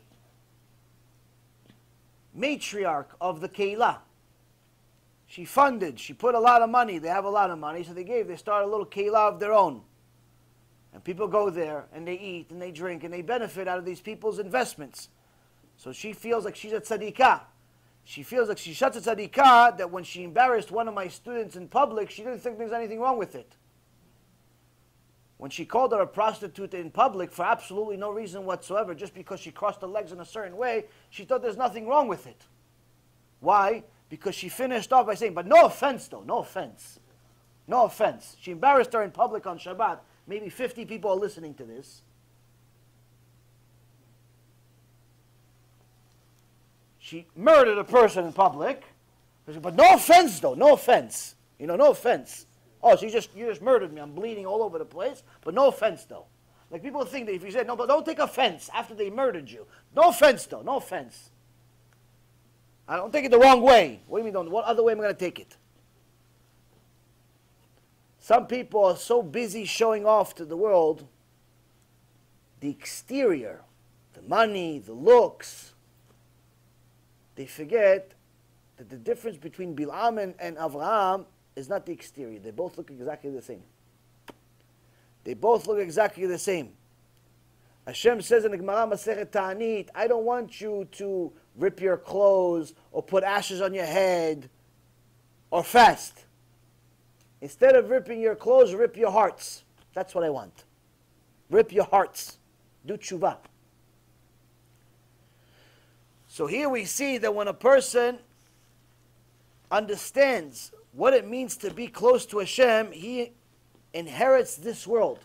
He also has problems, but he understands the source of all of his problems. He understands that eventually it's all going to turn out not only okay, it's going to turn out good. It's going to turn out great. Doesn't make any sense. Perfect. The Talmidim of Balaam HaRasha, on the other hand, are quite the opposite. They suffer in this world and the next. Now what about all those people that you see enjoying this world, or at least what seems like enjoying this world? All these so-called happy people that are driving on Shabbat and have casinos and so on and so forth. It looks like they're happy. What about all of them? The Mishnah includes them also. And it says the following. It says these people, they inherit Gehenom. and it descended into a well of destruction, meaning this Gehenom, this suffering is both in this world and the next. And where is the hint? The hint is in the Pasuk. The Pasuk says, "O God shall lower them into the well of destruction, men of bloodshed and deceit shall not live out half their days." So Hashem says, David HaMelech says in Tehillim, "Elohim toridem lebe'er shachad anshe damim umirma lo yechetzu yameim." Anshe damim means men of bloodshed, as if they're murderers. But the Gemara in Masechet Sanhedrin, page 69b, says these anshe damim are people of money. Damim, if you remember, also means money. Blood, plural of blood is damim. And the Torah calls it money. Why? Because a person spends their entire life chasing money.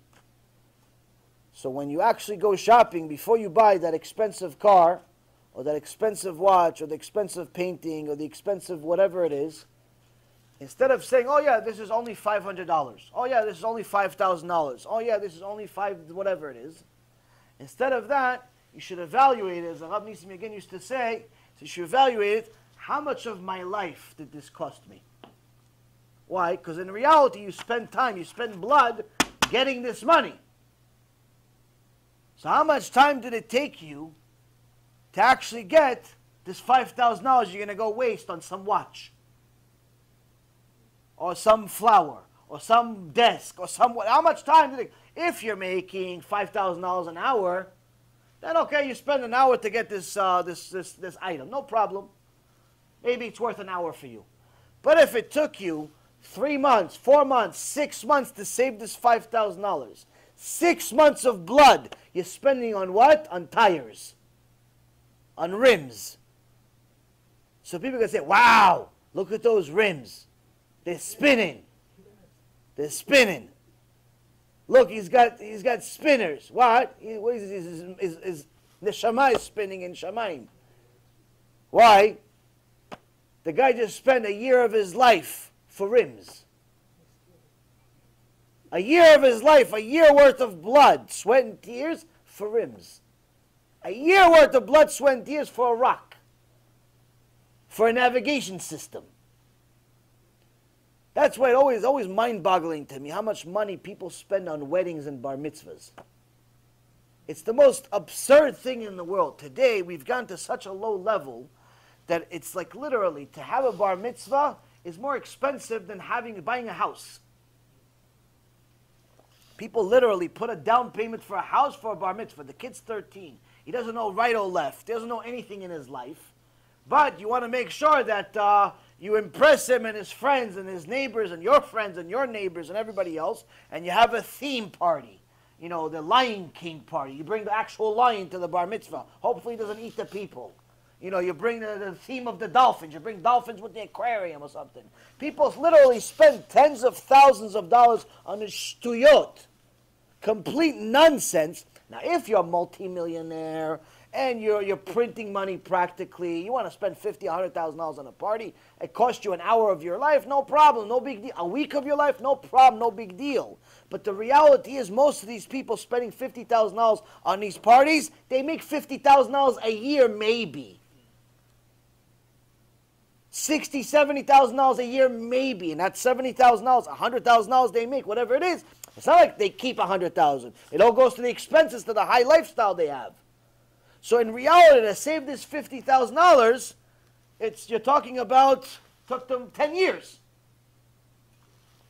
So what do a lot of them do? Oh, the Satan arrived at the shiur, the Facebook just shut down. Baruch Hashem. Means we're a good part. 1 second.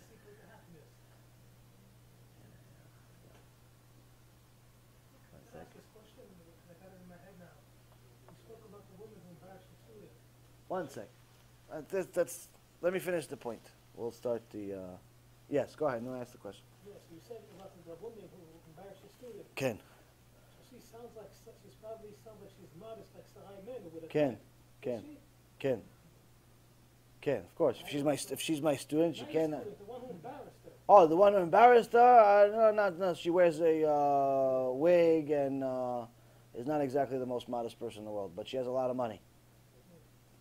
So that's also part of the reason that she wears a wig, and my student that wears kisui rosh, it looks like a tzaddik, like she just came from Mount Sinai. It bothers people. It bothers people that somebody looks like a tzaddik, and you're just pretending to be a tzaddik. It bothers people. It bothers Haman to see Mordechai. It bothers him. It bothers Balaam to see Yaakov. Now, people that spend all of this money on these bar mitzvot, on these weddings, it's absurd. It's ridiculous. You have a lot of couples, they start off their marriage with $50, $100, $200,000 in debt. Why? Wedding. We had a fancy wedding. Instead of getting a house, instead of doing something actually resourceful in the world, they go and they borrow money from every family member, every friend, every foe, everything that moves. And why? To show off to the world that they know how to have weddings. I remember one guy used to work for me. He literally didn't have money to eat. He didn't have. I would have to constantly lend him money. He bought his wife a diamond ring, but he also bought a fake one too. He bought a real one and a fake one. And the real one stayed in the safe like a baby. The real one stayed in the safe like a baby. The fake one was always on her. Why? So everybody sees she's wearing a 3, 4, 5 carat diamond on her. But it's $3 the diamond. No one knows. Because everyone knows she maybe it's the one in the safe, maybe it's not. So people live such a fake life because they're so focused on impressing everyone else. Why? What is the root? What is the root of this evil we have inside us that we literally feel like we have to impress people? Rabotai, you'll be surprised that it all starts with your eyes. It all starts with your eyes. All of it. The root of all evil starts with your eyes. These eyes that you call windows, these windows to your neshama, they're the beginning or the end of your spiritual development. Now in the Gemara Masechet Avodah Zarah, page 20b, it says the following. It says, don't look at women. Don't look at immodesty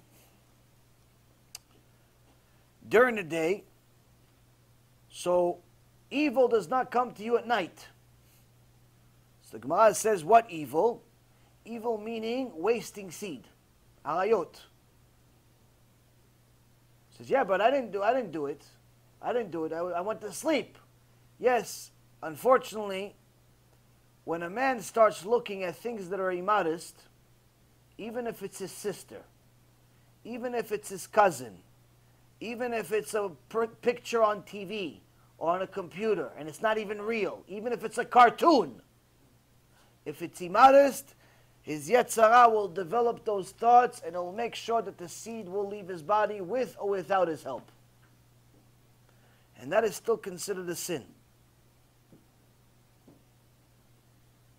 Now the Chozeh Lublin was so scared of this sin, of looking at things that were inappropriate, he literally put a towel over his head at all times to cover his face. Sometimes you see certain Hasidim walk around the airports and different places with towels over their faces, but we're not supposed to do that because it makes us look very odd to the public, and it's more of a Chilul Hashem than it is a Kiddush Hashem. But you are supposed to watch your eyes. Now, a person that doesn't watch their eyes can literally lose everything. The Gemara in Masechet Sotah, page 9b, said that there was a person that was such a holy person, such a holy prophet, that it says that Hashem was walking in front of him at all times. Most of the prophets says that Hashem spoke to them. Hashem spoke to them. But then we have Moshe Rabbeinu. Hashem spoke to him face to face. That's the prophet of all prophets. But there was another prophet in history that it actually says in the Torah, Hashem was next to him at all times. Big time. Tzadik. Kodesh Kodeshim. Hashem is next to him. The Shekhinah is there at all times. Doesn't leave. It doesn't like go away, I'll come back, maybe later, I'm busy. No. It's always there. The Gemara says his name was Shimshon. Samson. Now in the Christian world, they make Samson seem like a rasha, like a wicked person. Like a womanizer of some kind. That's because they're stupid and they read the Torah literally. In reality, Samson was one of the most righteous people that ever lived. But he failed at one thing. He didn't watch his eyes one time. One time he didn't watch his eyes, and he saw a non-Jewish woman that looked pretty. And he says to his father that he wants to marry her. And the Gemara in Masechet Sotah says that he sinned with his eyes, and therefore Hashem took them. The prophet, that's Kodesh Kodeshim, that's the head, he's the head of Am Yisrael. He's not like some guy that's like a hero. By the way, the Gemara also says he was necheh. He was paraplegic. Like the movies, they make him seem like he was like Hercules or something like that. He was paraplegic. He was strong. He had the strength of Kedusha though. It wasn't strength of physical strength. It was strength of Kedusha. But the reality is here is that he lost everything. Why? He didn't watch his eyes one time. One time. He didn't watch his eyes. If you go into the Reshit Chochmah, the scary book that we got a lot of information about Gehenom from, there's a certain section in there that talks about Chibut HaKever, what happens in the grave after a person dies. Every single guy needs to know this. If you don't watch your eyes, you should know that the first thing that happens after a person goes into the grave, the malach comes, as an angel comes and he takes out his eyes. Why? They were the opening to all of the sins. Every single sin starts with the eyes. And that's why we say in Kriyat Shema 3 times a day, once in the morning for Shachrit, once at night for Arvit, and once Kriyat Shema al Hamitah, V'lo tatu achrei levavchem v'achrei einechem. From here we learn, we say that don't follow your heart or after your eyes. Here the Chazal explains to us that if you're going to look at it with your eyes, eventually it'll become desirable by your heart. Whatever you look at will eventually become desirable, even if it's a 95-year-old old lady.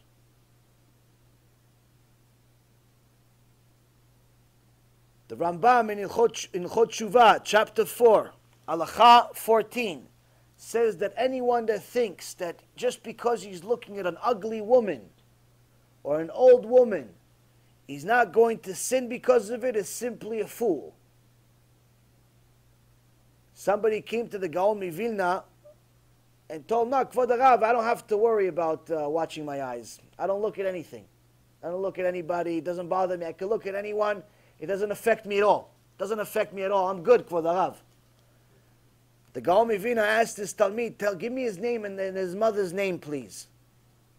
He says, why, Kvod Harav? He says, I have to pray for the sick. He's sick in his mind. He thinks that he can look at a woman and it doesn't affect him. I'm here 80 years. And I'm scared to death to look at a woman, but this guy over here says he can look at any woman and it doesn't affect him because she's ugly. So I have to pray for him. He's sick. Give me his name and the name of his mother.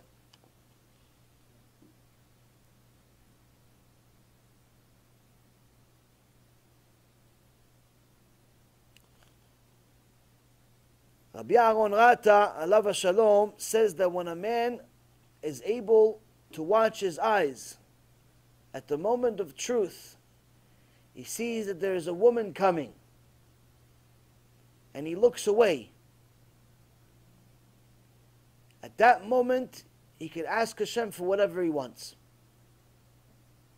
You want a zivug? That's the moment to ask for it. You want money, sustenance, you're having financial problems? That's the time to ask. Why? Because at the moment you watch your eyes, you are a descendant of Yosef Tzadik, who is remembered as the person who watched his eyes more than anyone else. Now if you notice, if you notice, it says that Yosef Tzadik, he looked down. The Midrash says, when Eshet Potiphar, the wife of Potiphar, came to him, the Midrash says that she was one of the four most beautiful women that ever lived. And she was one of the four most beautiful women that ever lived. And she would change her outfit several times a day just to get his attention. In the morning she'd wear a gown. In the afternoon, another gown, another gown, another gown. She'd constantly wear new beautiful clothes that if she wasn't beautiful enough, the clothes would make her even more beautiful. Now when the time of the big test came, Yosef would never look at her. But one time when the big test and everybody went away and she was alone in the house with him, she told him, "Look at me." And Yosef looked down. He would never look at her. So Chachamim asked, how come he didn't just close his eyes? Why didn't he just close his eyes? Said poke his eyes, don't poke his eyes. So point is, why didn't he just close his eyes? Close his eyes though. If you close your eyes, it solves the problem with the mirrors. Every time she would see him, even before that, look at me, he would always look down. Why didn't he close his eyes? So there's two things about it. Number one, it's much easier to open your eyes than to look up, physically speaking. It's a much easier move for the body, even though the difference is minute. The difference is minute. I mean, raising your head, you have your head down, and raising your head, let's say it takes a second. To open your eyes takes a half a second. Raising your head, let's say it takes an ounce of energy. Opening your eyes takes a tenth of an ounce of energy. It's less. Yosef was so makpid, so stringent on watching his eyes, he even understood the difference and evaluated the difference of how much strength he had to use to fight his Yetzirah to watch his eyes. He says, if I look down, to go up and look at her, I'm going to have a lot more strength. Why? Because it's more difficult to look up. A little more difficult, but it's more difficult to look up. So I'm less likely to look up than to open my eyes. Why? Because there's less resistance. To open my eyes, there's less resistance. I can open my eyes like that. And if I open my eyes, immediately I see her. Whereas here, maybe I can even stop halfway. I see the foot, I'm already going to stop. Remember, my father said that if I look at her, if I do anything with her, he's going to take me out. Gemara in Masechet Sotah, I believe it is, says that right before he almost sinned with Eshet Potiphar, he saw the image of his father Yaakov. The image of his father Yaakov came and he saw a vision of him, and Yaakov says, if you touch her, I'm taking you out of the Shvatim. You're never going to be remembered as one of the Shvatim. You're never going to be one of the tribes. I'm cutting you out. Last minute. So what did he do? Now, this is the moment of heat, the moment of passion. What am I going to do? He took, the Gemara says he took his hands and he broke all of his fingers. He dug all of his fingers into the ground to create an enormous amount of pain. Because once a person has pain, a man has pain, his arousal, his heat is gone.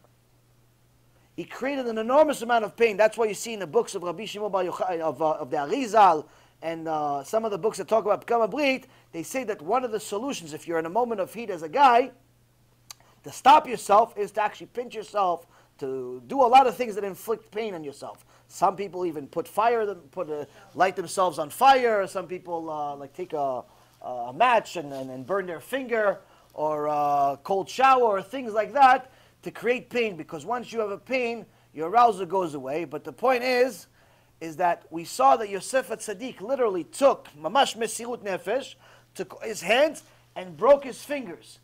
Because he literally sacrificed himself in so much pain, the Gemara says, miraculously, the semen that was created went out of his nails. Went out of his nails. So now, we see that Yosef Tzadik, first reason here, is that he looked down instead of closed his eyes for that reason. The second reason is much more important. The second reason is much more applicable to us. You live in the world, and the Yetzer Hara is going to appear to you in every single shape and form that he wants. Now, usually, people they have a desire to be wanted. Sometimes you're going to see in the world odd couples where one of them is extraordinarily good looking and the other one looks like he just came out of a cave. It's like, what is this beautiful woman doing with Gargamel? What happened? Now, of course, most fools are going to say, oh no, because he has a lot of money. It's not always the case. Sometimes it's the opposite. Sometimes the guy is very good looking and she looks like she just came out of the sea with the whales. What happened? Like, what's going on here? How did this be? How is it? Because it has nothing to do with looks. It has nothing to do with money. It has to do with the amount of attention and love that the other person gives them. And people want to feel wanted. So sometimes you're going to see a person with someone that's not necessarily matching them physically, but they match spiritually. They match in different ways that are much more valuable, much more long-lasting, where the woman gives the man such amount of love that these things are not as critical for him, where he sees the beauty inside rather than focus on what every other Joe Schmo focuses on. Same thing on the opposite. Sometimes the woman sees this guy's a real good guy, even though he looks like he just fell off of a plane with no parachute. He's a good guy. He pays attention to me. He makes me laugh. He's generous. He's this, he's that. Even though he's generous with 3 pennies that he has, it's fine. At least the 3 pennies he gives me. He's still generous. He still gives me the... So the point is that sometimes people, they'll fall in love with people for the right reason, not the wrong reason, because of the affection, because of the desire that they feel from the other person. And it feels good to be wanted. Now, if a person is already married, this is good. You have to pay attention to your wife. You have to pay attention to your husband. You have to pay attention to them. You can't just say, hey, what's up? You can't be one of them. You're not roommates. But the problem is, if you're not married, and you do something that the world calls flirting. Now, I've had a lecture about this in the past, and I've said it once, I've said it twice, probably a few times. There is no such thing as a platonic relationship. Platonic relationship in the secular world means men and women that are friends, but just friends, nothing intimate between them. There's no such thing. There is no such thing that will ever last. If you have a guy friend, that's only because he wants to be with you. It's not because he likes you as a person or because he's homosexual, which is still an unhealthy relationship. The reality is that every guy that's friends with a woman is only because he has an interest. And he thinks that maybe one day when all the other guys break her heart, she'll eventually come back to me. Eventually, when all these people do this, eventually I'm going to be the one that marries her. And that's just the reality. Women don't see that far. They don't see that. They don't see it that way. They say, no, but he's really nice to me. And I'm married and he's married. Guys don't care about stuff like that.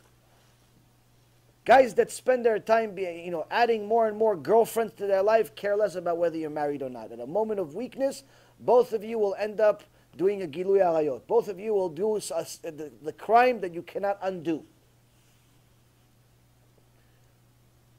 Now, this all starts because one of you showed a desire to the other. One of you showed a liking to the other. One of you flirted with the other. One of you showed extra attention to the other. By what? By simply looking and smiling. A simple look and a smile above and beyond the ordinary, above and beyond what's permissible, which barely as anything is, could literally make another person fall in love with you. Lust, not real love, but that much. So Yosef a Tzadik, what made him a Tzadik? What made him a Tzadik is that he knew that not only he doesn't want to look at her, he doesn't want to look at Eshet Potifar, but he doesn't want her to look at him. So he looked down. Why? Because if I look down, she can't see me. And if she can't see me, she can't see my face, she can't see the real me, she just sees a figure moving. She sees a profile, she doesn't see me. We don't have any eye contact, then her desire for me will be lessened. Automatically, if you make eye contact with a woman, something happens. Automatically, if you have a conversation, like some people, no, look at me when I talk to you. Oh, if you're a female and I'm a male, I can't really do that. Why? Because there's going to be a connection. And we can't afford to have this connection. Sefer Tzadik was saying, not only I don't want to look at her, I don't want her to look at me. Why? Because I don't want anything to happen here. And that's why, Rabotai, it's very, very critical for a person to watch his eyes. But you don't need to be a weird person that walks around with a bucket on top of your head. You need to see. But the reality is you have to train yourself to see as little as possible. Most of the time, if you're in the business world, you're outside and so on, spend as much time as you can training yourself, looking down, and only looking up based on necessity. Now, this is not easy. This doesn't happen overnight. But the point is, it's possible. If I can do it, you can do it. Train yourself to look at things based on need. That's number one. Two, don't stare at people. If they're the opposite gender, don't stare at them. Look as much as you look. And even if sometimes you need to look a certain way because there's only one person in front of you, look through them, not at them. So instead of looking at her face and all of her features, you're looking at, some hair that's sticking out, or the wall behind her, or the fly that's flying around her head and she doesn't realize it. You're looking, it looks like you're looking at her, but you're not really looking at her. Why? Because you cannot allow yourself to have that connection.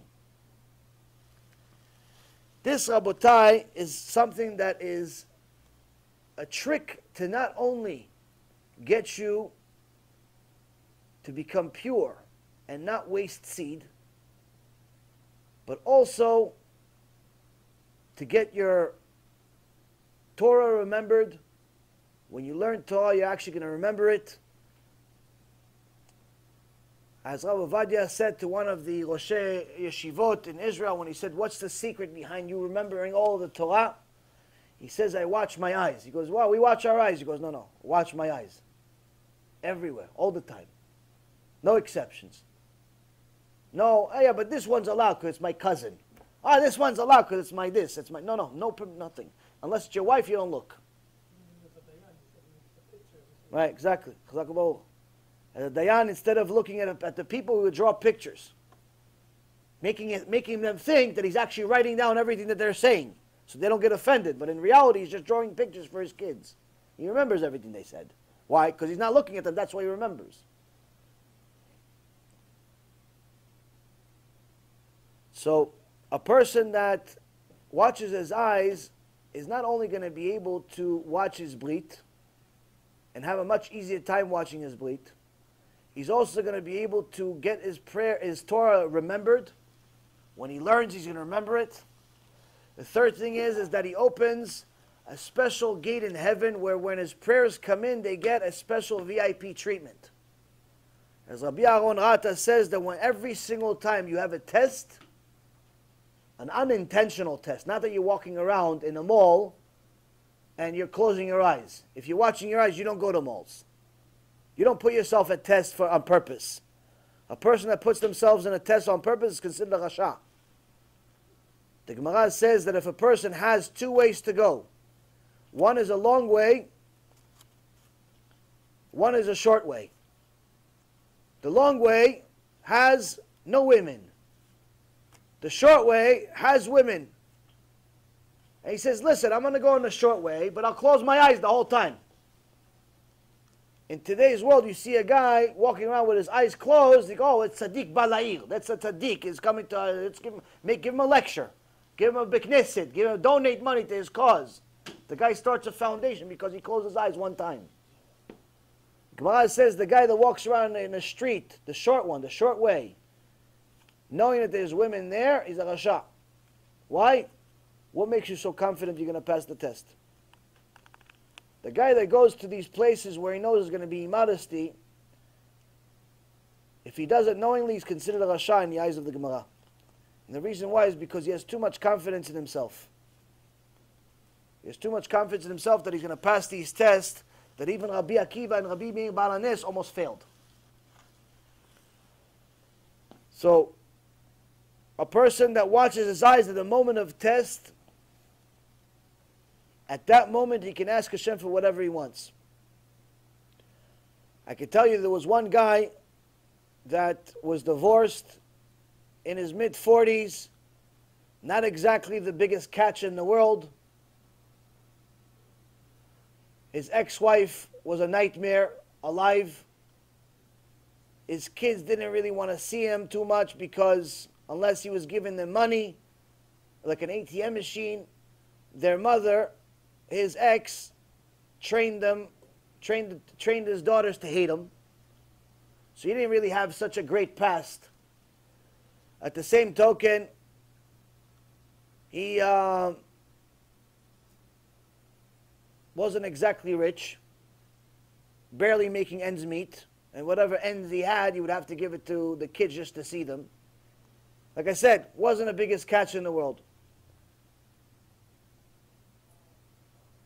Every bad option he picked with women. He had a very, very bad choice in women. And one time I told him, listen, I talked to him about wasting seed, all the stuff that he's doing. He's ruining his life and so on and so forth. He's like, yeah, but how am I going to do it? I'm already alone. I'm this, I'm that. I'm going to do it. I'm in my mid-40s, 47, 46 years old. I'm going to find a woman. What am I going to do? I said, watch your breath. You watch your breath, it starts with your eyes. You watch your eyes, you watch your breath, you're going to be okay. And Hashem is going to bless you. He goes, what bless me? What am I going to find? I said, you're going to find something good, but you have to watch. He took it on, and I don't even think it was 4 or 5 months. 4 or 5 months of us watching his breath, maybe less, maybe more. I don't know. Hashem knows that he probably couldn't handle much more. Literally within 6 months, he met a woman that within 40 days they were married. 40 days they were married. Which is he didn't grow up religious. He was completely secular before we met. Within a couple of months they're married. Why? Hashem knows what you can handle. He knows what you can't handle. When you go above and beyond, Hashem will go above and beyond. So I've seen this work. I've seen this. It's not like some fairy tale that happened to Rabbi Akiva 2,000 years ago and Rabbi Meir Balaam 2,000 years ago. No, it's stuff that happens now. I see it all the time. People that watch their eyes, they get a lot of gifts from Hashem. On the other hand, though, the guy that looks at women, the Gemara in Masechet Brachot, page 61a, says that anyone who enjoys looking at a woman's hands, even while he's doing business with her and giving her change, even if he has Torah like Moshe Rabbeinu, he loses a share of the world to come. Now the Chachamim say, how could it be that he just lost his share of the world to come? The guy just looked at another girl. He didn't make a sin. He says, yes, the looking itself, he didn't lose Olam Haba. The looking itself, he didn't lose Olam Haba. The problem is that once a guy starts looking, it's only a matter of time before he starts doing. It's only a matter of time before the eyes and what you see in your eyes get implanted into your hearts. And that's why we say it in Kriyat Shema, "V'lo tatu achei levavchem v'achei einechem." Don't follow your hearts, don't follow your eyes. Why? The two are one and the same. It starts with one, it goes to the other. If you look at it, eventually you're going to fall in love with it. Or at least you're going to think you are. Now, I don't know what you feel is even more important than what you see. Is that true? not more important, but it is also important. Also important. Now, the Gemara also says in the same Gemara, Masechet Brachot, Rabban Yochanan, if you remember, I told you this a few months ago, he says there are certain things that a guy should never do. He should never walk around behind a woman. If he walks around behind a woman, he sees there's a woman in front of him, he must pass her immediately. move fast and pass her. If he walks around behind a woman, he's a rasha. He shouldn't even walk behind his own wife. And it says there are certain things you shouldn't do that are dangerous. It says you shouldn't walk behind a lion. A lion turns around, he's going to eat you. But if you have a choice, either walk behind a lion or walk behind a woman, walk behind the lion. It's better to walk behind a lion than a woman. Because the lion only hurts the goof. The woman hurts the neshama. The Gemara in Maseret Sanhedrin says there was a certain guy that was sick. Became very sick. Because there was a woman that he fell in love with and she didn't want him. So he went to the doctor. He says, I need help, please, I fell in love with her. She's the best. She goes, she knows you know. She doesn't know me. She just doesn't want me. No. So the doctor says, this is mamash pikuach nefesh. Let me call the rabbi. Kvod Harav, how are you? Listen, I have a patient. You maybe know him. It's this Steve down the street. Yeah, you haven't seen him in the Knesset, right? Yeah, he's sick. He's dying. Why is he dying? He says he's dying because he wants to go out with one of the women in your shul, and she's not interested. So maybe you convince her to marry him, maybe. So the rabbi says to the doctor, let him die, and she's not going to marry him. So the doctor, thinks to himself, okay, wait, not die, wow. Not going to marry him, no chance? No, she doesn't want him, we cannot, there's no force, this is not Islam. We don't force marriages. She doesn't want to marry him, she doesn't have to marry him. He wants to die because of it, let him die. So okay, can maybe he can look at her through a fence. She can walk around once a day by a fence, and he can look through the fence just to see her. The rabbi says, let him die, and she never walk around next to him even one time. Let him go die for that. As a Jew though, Shomer Mitzvot, let him go die. And not look at a Bat Yisrael walking around and getting aroused by it. One time, better off he die. Okay, Kvod Harav, okay, fine. You don't want to look at her, you don't want to marry her, fine. Maybe they could talk. She doesn't. There's a wall, cement, nothing, no see nothing. But maybe we can make the old days they had telephone like it was through a rope. Maybe she could talk to him. Maybe you could talk to him maybe like once a month. You could just hear her voice once a month. Maybe we'll try pikuach nefesh, Kvod Harav. He's dying. He's mamash dying. Not like he's saying I'm dying. No, mamash, he's dying. He's gonna die. The rabbi says, let him die, and she's never going to talk to him. Why? Don't let your Yetzirah fool you. If you see it, it's going to go to your mind. And as Kvodo says, sometimes if you hear it too.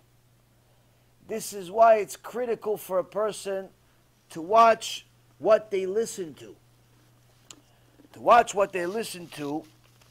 If you remember, I mentioned this to you in a book by Rabbi Ephraim Kachlon, my Rav, in Achtov L'Yisrael, the Perek Bet, Baruch Hashem, Perek Gimel, the third one just came out a few months ago. This is Perek Bet, it's a Shelot V'Tshuvot, and he mentions it here in Siman Kaf Aleph, Amud Shin Yud, 310. It says that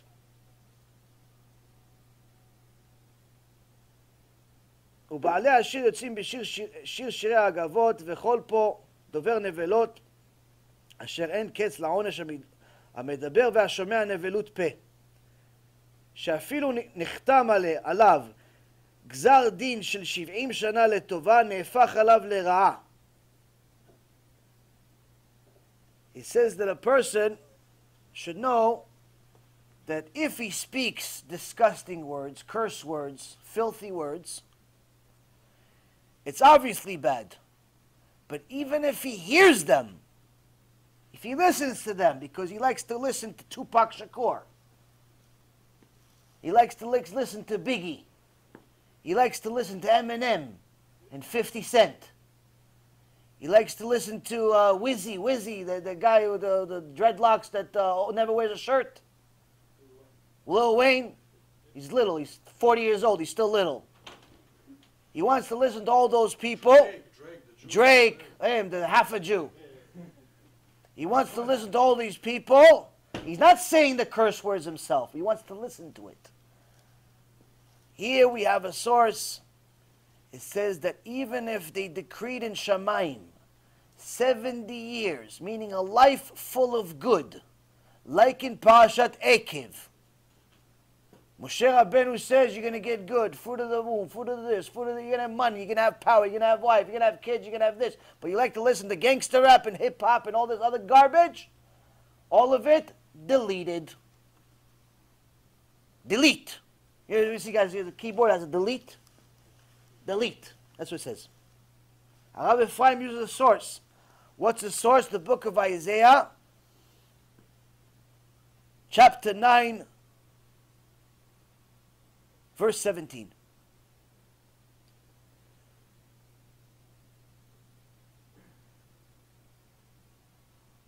So a person could literally lose all of the reward of this world that he has, all the stuff that he prayed for. He'd do it middle of the night, middle of the ocean, middle of the yard. He's crying to Hashem, Hashem and this, and he started 12:30 in the afternoon every day. He's Hashem, thank you, Hashem, thank you, Hashem, thank you, Hashem, thank you, thank you, thank you, thank you, and nothing's happening. Why? Because every time you turn on the car, instead of shiur Torah with Rabbi Yaron or Rabbi Ephraim or Rabbi Mizrahi or somebody else that's in this world still left saying Emet, what do you listen to? If all this shtuyot you listen to, Eminem cursing his mother or 50 Cent cursing somebody else. By the way, I know all these names because I used to listen to them too. I had over 900 songs in my little iPhone.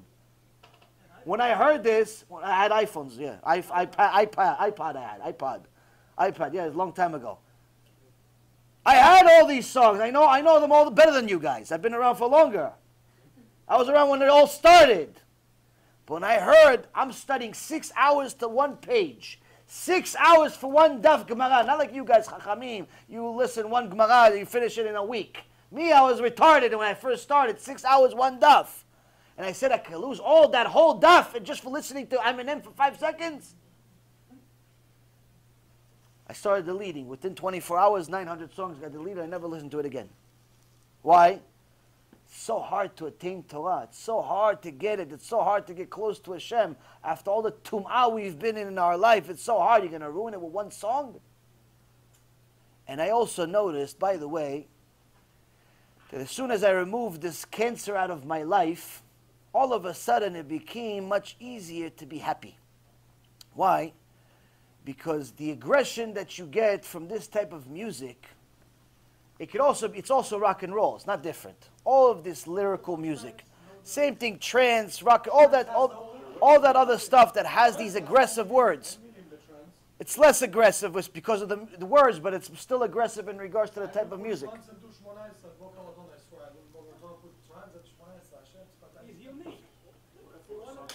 If you don't do nikunim before tefillah, your tefillah not even go high. Nikunim, Hashem sfatay, don't put me in the camera. Hashem sfatay.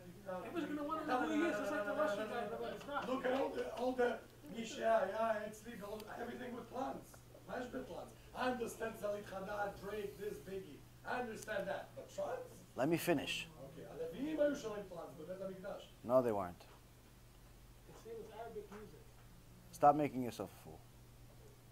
So, when it comes to these music that has lyrics, doesn't matter if it's rap or hip hop or rock and roll or whatever other type of genre of music there is, if it has curse words, automatically it's destroying your neshama. Automatically those curse words will make you curse.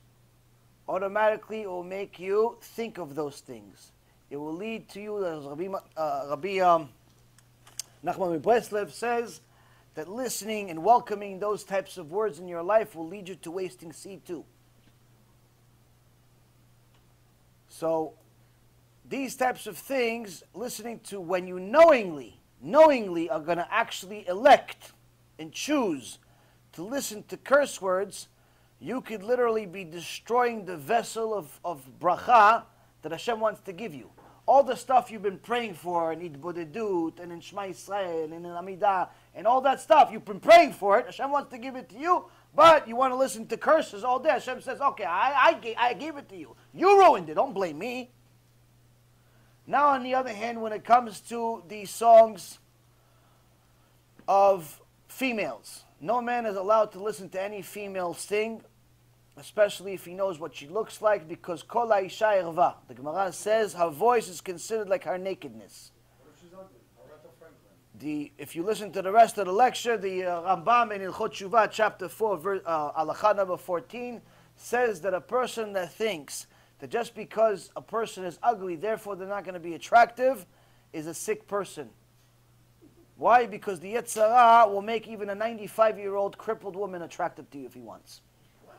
Yes. There's actually a person that went and made a video recently, and he went on the news because he just celebrated his 30th birthday, and his girlfriend, his love of his life, celebrated her 93rd birthday. But she wasn't crippled. I understand 95, but crippled? 95? Anything. So anyway, so as far as listening to women sing, you're not allowed. Now, as far as listening to any lyrical music, it's very, very difficult to ever say yes, simply because most lyrical music has to do things that are not allowed. Love songs and such. So this is a very, very difficult place to be in. Now, somebody asked the Rav Ovadia, how come there's not many halachot about songs? How come there's not much halachot about music? So in the beginning, Rav Ovadia didn't answer right away, so they kept asking the question, Kvod Harav, like, how come, Kvod Harav, how come? There's not that many halachot that you wrote in your books about music. And he looks at them and he says, halachot about music? Who says you're allowed to listen to music? The Bet HaMikdash was destroyed. Abba doesn't have a house. What are you celebrating? But at the same token, there is certain type of music that's considered holy. What kind of music is considered holy? If it has something to do with Kedusha. If you're singing Hashem's name, if you're singing Divrei Torah, and so on and so forth, there's nothing wrong with it. Like, for example, Nissim Black, God bless him, he just came out with another song, and he sings hip-hop. He used to be a rapper in his old days and so on, and he still is a rapper. Only now he changes lyrics. You listen to his, in English, you listen to his song, it's literally like learning Torah. Can you hook me up with him? I have a plan also for that. I have 10 songs already written. Can I have my shiur? Nissim Black made his songs, if you listen to his lyrics, not only is allowed, honestly I think it may be, some people will say it may be even considered limud Torah in some places. Why? He gives you strength with Emunah. He talks to you about real things that have to do with Hashem. Every one of his songs. You guys probably all know him from Hashem Melech, Hashem Malach, Hashem Imloch, that song with Gad Elbaz. So he's fantastic. He came out with a new song, and it's a fantastic song about Emunah, but also about serving Hashem and so on. So things like that are permissible. There's no problem with it. So there is permissible music, but the reality is 99% of music is not that. 99% of music is shtuyot. You're not allowed to listen to. That's why, for example, if you have a desire, you like music, the best bet, if you're not listening to this stuff that's allowed, then to listen to classical. Listen to just the music itself. I still would not recommend listening to the techno type of music in general, because it's still aggressive, even just the music itself. Although it's less of a problem than listening to women, but nonetheless, if you could listen to music that's not aggressive, it'll help your neshama calm down. When you listen to aggressive stuff, whether it's because of the music itself, or it's because of the lyrics, even more so with the lyrics, it'll make you aggressive. Aggressive in your behavior, aggressive in your language, aggressive in your relationships. It affects you even though you think it's helping you. The Satan always tastes good. Satan always looks like ice cream. Always. Satan always looks good. Satan always looks like a Tzadik. Esav looked exactly like Yaakov. They couldn't tell the difference until they were 18 years old. Couldn't tell the difference between them. So you have to know that there's a lot on the line. There's a lot on the line because the Gemara here says also in Masechet Shabbat, page 33a, that a person could literally lose every single blessing he has in his life. Every blessing he has in his life simply because he chose to listen to bad things. If you went to the store and some some Nazi came in there and started cursing up a storm, no, that's not your fault. There's obviously still a deen in Shemaim. It's not exactly the best thing in the world, but it's not, you didn't elect to do it. You didn't elect to do it. But if you turned it on, you press play, it's 100% sin. You press play, and the people you're listening to are cursing, you are at fault. You are sinning. It's not like, oh, it's a chumrah. No, it's 100% sin. Now, some people think that watching your eyes is like a chumrah. It's like it's something that maybe it's only if you're a chassid. Only you're a chassid, then you should watch your eyes. So you should look no further than the Gemara Masechet Yomah, page 29a, where it says the thoughts of sin, the thoughts, the imagination working, the thoughts of sin are much worse than the sin itself. The thoughts of sin are much worse than the sin itself. So the Rambam puts a commentary on it. It's like, how could the thought be worse than the sin itself? It says because the Rambam explains because the thoughts are a direct attack at Hashem only.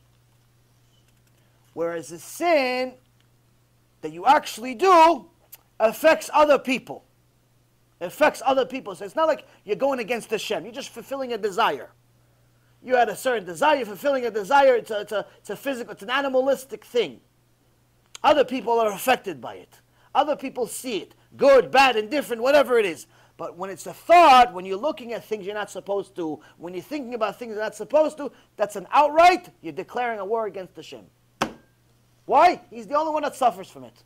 Look at what my son's thinking about. He's thinking about this and this and this instead of thinking about Moshe Rabbeinu. Instead of thinking about Torah. Instead of thinking about Mishnah. Instead of thinking about... what is he thinking about? He's thinking about Go'al Nefesh. He's thinking about disgusting things. Look at my son, what he's doing. Look at my daughter, what she's doing. She's thinking about the dresses and the this and this. Instead of thinking about Tehillim, to pray for our kids, to become tzaddikim, she's thinking about the dress that's not even modest. Look at what my daughter's thinking about. And this also, Rabotai, applies to women too. It's not just for men. Watching your eyes is for men and women. Obviously, it's not to the same extent for women as it is for men, because women do not get physically attracted to men simply by looking at them. But a person needs to know, just like the Ritva said on Masechet Kiddushin, that a Talmid Chacham needs to evaluate, needs to watch his eyes based on how well he knows himself. So there's a Gemara that talks about how Rabban Yochanan ben Zakkai sat down. If you guys remember, I told you he sat down at the opening, at the front entrance of the mikveh, because he was one of the beautiful people of Yerushalayim, and he wanted all the Jewish kids to be beautiful. So it's a known thing that if a woman looks at something beautiful before she goes to the mikveh, it'll affect the physical aspect of the kids, of the child she has, if she has a child with her husband later on that day. Now, because he was gifted this beauty, he wanted to use it for Kedusha to make Am Yisrael beautiful. So some people will say, wait a minute, how did he allow himself? This Talmidim asked him, how could you allow yourself to be in front of the women over there at the mikveh? He goes, I know myself, and I know that first of all, I'm not looking at anything. I'm closing my eyes the whole time. I'm just sitting there like a corpse. They're only looking. I'm not looking at anything. That's number one. Number two, I know myself. I know that when even if I see something, it has no impact on me whatsoever. But that's Rabban Yochanan ben Zakkai, where he revived the dead. No one is like him now. But the Ritva says, from here we learn that a person needs to watch his eyes as much as he knows himself. What does that mean? If you know that you still are addicted to wasting seed, that means you have to be very, very strict with yourself to literally look at nothing. Nothing. No internet, no phone, no this, nothing, zero. You have to go cold turkey as much as possible. Now, if you work in a place where there's women and so on, you have to literally train yourself and be very, very strict with yourself, because you know you're still addicted to it. Once you've gotten to the point where you could fulfill that addiction, you have the addiction still, but you have a wife. You have a wife, and you know that you can hold yourself until you get home, until you're with your wife. Then you know that you don't necessarily need to like drive yourself crazy and act weird all day. But at the same token, each person needs to know himself, But this also applies to women. How does this all apply to women? Part of the reason why a lot of people suffer in this world is because they constantly look at their neighbors. They look at the neighbor's car, and they start suffering about the car that they have. Even though their car is not so much older, it's only 6 months older, it's only a year older, it's only 5 years older than the neighbor's car, and they loved it perfectly fine until they saw their neighbor's car. She liked her house until she heard that her next door neighbor is remodeling her house. She liked her kitchen until she found out that her sister is remodeling her kitchen. And she wanted to go see how she did it, and she wanted to go see what she bought, and she wanted to go see this, and she wants to see that. And she wants to just go to the mall just to window shop, just to look at what's available. This is a cancer. If you spend your time looking at the grass on the other side, you are developing a spiritual cancer, because you're developing desire for things. As the 10 Commandments says, Velo tachmod. You're not allowed to be jealous of people. Now, how do you become jealous of people? The first step of jealousy is by looking at what they have. If you don't look at what they have, you don't care about their kitchen, you don't care about how much money they have, you don't care about who, what, when, and how, you only care about your stuff, automatically you're destroying this Yetzirah. Why? There's nothing to be jealous of. But every time you meet somebody, he's like, what do you do? What do you care what he does? What do you do? What do you care what she does? Was she paying your bills? Is he paying your bills? What difference does it make to you what they do for a living? No, I'm just getting to know them. How do you get to know somebody by knowing he's a dentist? How does that assist you getting to know them? That he pulled a tooth right before he got here. How does that help your relationship with them? Explain to me, please. Why do people care if the guy's a lawyer or a doctor or a mass murderer? What difference does it make to you? How do you get to know the guy based on that? In reality, I'm telling you why. People ask people, especially when they first meet them, what do you do? Because they're trying to measure them up. I'm measuring you against me. Who makes more money, me or you? I'm a doctor. You're a lawyer. How many years you're a lawyer? 6 years. I definitely make more money than you. Are you a partner? You're not a partner. Oh, Hashem, he's not a partner. You're a lawyer, I'm a lawyer. You're measuring each other. You're going against each other. It's a competition. That's why people ask, what do you do? Where do you live? Where do you live? What do you care where you live? We know why they care where you live? They want to know how much money you have in the bank, because that tells me how big your house is. Oh, you live in Lakewood? Oh, so he probably has a house, $300,000, $400,000, $500,000. All right, he's okay. I live in Long Island. It's $1 million. It's all right, I'm better than him. You still like him. But as soon as you find out that he lives in Long Island and you live in Bombay over there, and in a gutter somewhere, all of a sudden, I'll see you later. I'm busy. I gotta go. All of a sudden, you're not interested in him anymore. Why are you not interested? Because now you're jealous. It's eating your heart out that he has a bigger house than you, or this or that. Where do your kids go to school? You find out they go to a better school. All of a sudden, you start hating the guy in your heart. All of a sudden, you start hating her. I don't really like her. Why? What'd she do? Why don't you like her? I don't know, she just rubbed me the wrong way. She didn't rub you the wrong way. She didn't say a single thing. You're just jealous. You're jealous of what she has. So, the first thing, stop asking people about what they have. You want to get to know them? Ask them about them. Ask them to share their thoughts. Share your thoughts. See what kind of opinion they have. Who cares how much money they have in the bank, and where they live, and what kind of car they came in on, or if they came in on a horse, or they walked here, or if they live here, or they live in Zimbabwe? Who cares? None of this stuff is going to help your life. All it's going to do is create a poison in your life where you're going to be jealous of people. This is where it comes in for both men and women to watch your eyes. Don't look at the grass being greener. Don't look at the grass at all. It's not your grass. Stop looking. I remember this in the business days. People used to love talking about other people's money, all these celebrities and this and that. It would drive me crazy. I never understood, why do people care that other people have money or they don't have money? And then it would really bother me when it would start counting my money. And eventually I told him, you counted my money so much, eventually I lost all of it. You ayn hara, all of you. Evil eye, all of you. Counted my money so much, it all came out. It all disappeared. When you look at the grass being greener on the other side, that's a midah of Balaam. When you look at the physicality of the world and you only think about things you can consume and all the things you can take, it's like a buffet.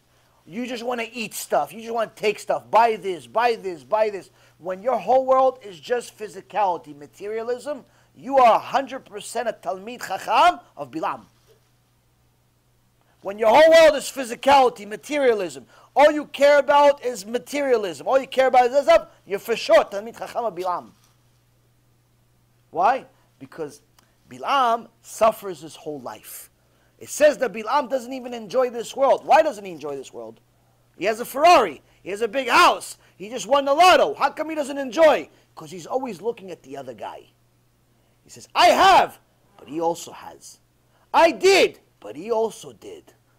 And he did more. And he has more. And you're always looking at who has more. Everybody on the Forbes 500 looks at the other guy that's on top of them. And the guy that's number one, by the way, you know what he's looking at? At all the people that are not on the list. But he knows they have more than them. Everybody knows he has more than them, they're just not on the list. They have so much, Forbes is not even allowed to talk to them. They all suffer inside about somebody that has a little bit more than them. I remember there was a movie that I saw years ago when it came out, before Tshuva, or I think it was before Tshuva, Baruch Hashem. It was a second installment to a movie called Wall Street. And the character asked one of the villains, if you will, of the movie, and he told them, you have all this money, you have this, you have this, you have that. What else do you want? And he says, the perfect answer of Balaam, a little more. That's it. That's the answer. That's the answer of Balaam, Rabotai. That is Balaam. Balaam, it's not saying he wants just a little more. Just a little more. That's why even this world is Gehinnom for him. He's suffering his whole life because he's never going to have enough. And it's not just money. It's also kavod. You're never going to have enough kavod. So you got all the money that you want, but now you want everybody to know. And all of a sudden you realize no one cares. Imagine, you worked your butt off to get all this money, you got this, you got the house, you fixed your house, you sweat, you blood, everything, you build a house, and no one wants to come to your party. No one wants to come to your house, no one cares about your money. You want to die. Why? Because I did it just to show off. Now no one cares. No one's giving me any respect. No one is giving me the respect that I deserve. Now when you get to a point where you're chasing kavod, that is the living Gehinnom of Gehinnom. Why? Because even if people give you respect, it'll never be enough. Because they're always going to say something that's not exactly what you wanted. Yeah, he said good job, but he was supposed to say great job. It wasn't a good job. I did a great job. I did a great job. Don't tell me good job. Great job. And they harp on it, and they get upset. I did a great job, not good job. Good job for other people. They get all upset about nonsense. Why? Kavod. Oh, how come she didn't name me after her? How come, all these families, they have kids. Kaparat Avonot, they have kids in Judaism today. Why? After the brand new couple has a kid, the whole family gets into a fight. Why? Everyone wants the new couple to name the kid after there's somebody. No, you can't name her after her. She's a this, she's a that. And all of a sudden you discover all the laundry that the family has been hiding. He hates her, she hates him. Oh, what kind of name he has, what kind of name she has. What are you going to call him that? Might as well call him Balaam. What are you going to call him that? That's Esav already. Her, she's a this, she's a that. All of a sudden, all the hatred in the world comes out. Why? Because everybody wants the moment of pleasure. It's literally a moment of pleasure. He's like, see, they called the kid after me. You're never going to see the kid again. They're living in Alaska. You live in New York. You're never going to see them again. But they call the kid after me. You know, the kid, it's after me. Me. The kid, me after me. It's like it causes kids not to want to have kids. Why? It's like, if I have a kid, it's going to be another one of these fights. The family's going to fight because I named the first one after this one, the second one after that one. In general, you should know, there is a divrei chazal that says that you shouldn't call people names. You shouldn't name kids after somebody that's living. After somebody that's living. People can do whatever they want. I'm telling you what you should do and what you shouldn't do. You shouldn't name people after somebody that's living, because there is a belief in the Sephardic world as well as in the Ashkenazi world that if you call somebody after a living person, you're taking away a piece of their life. Where does it say? This is Sfarim HaKadoshim. This is one of the Divrei Chazal that I heard one time from my Rav, and I don't remember the book off the top of my head. But there is a belief that you shouldn't call somebody after a living person. There was one story that he told me one time, and he says there was one guy that told his grandfather that he's naming his son after him at the Brit Milah. The grandfather ran out of the place. They had to chase him down.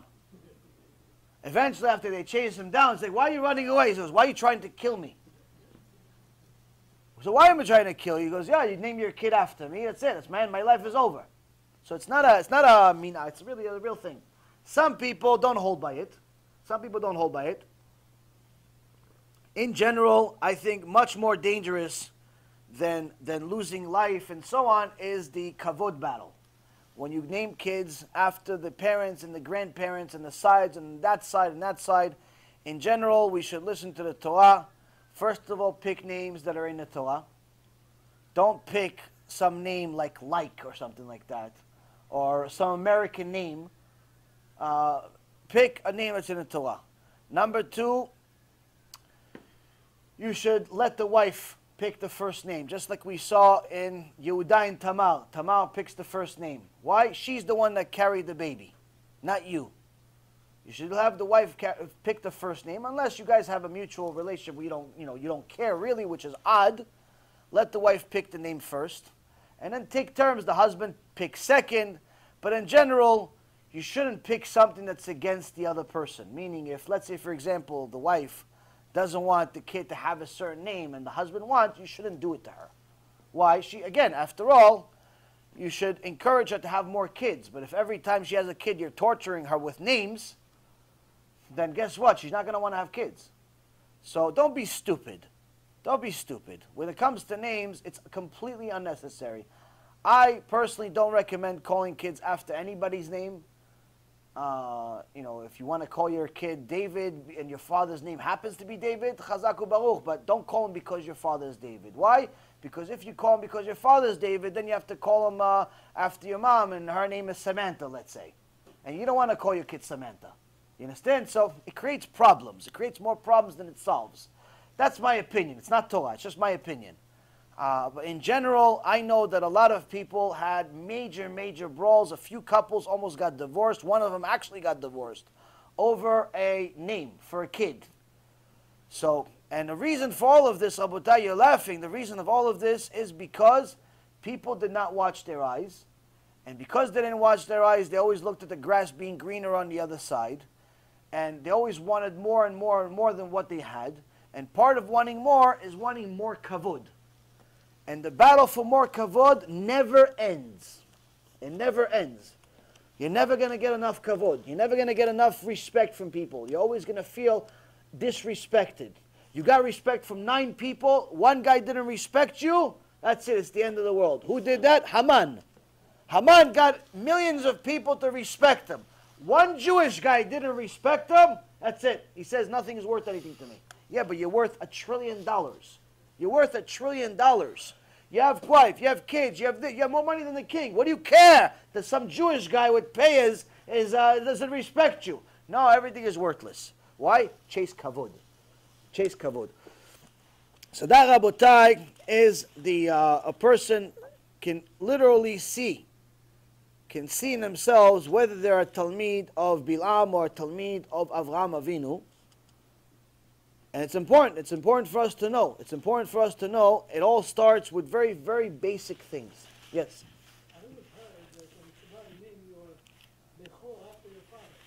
If he died. If your father died, it's a different story. If he's alive, if it makes your father happy and your wife happy, then it's a different story. But if he doesn't make your wife happy, you're not allowed to make your wife unhappy for your father.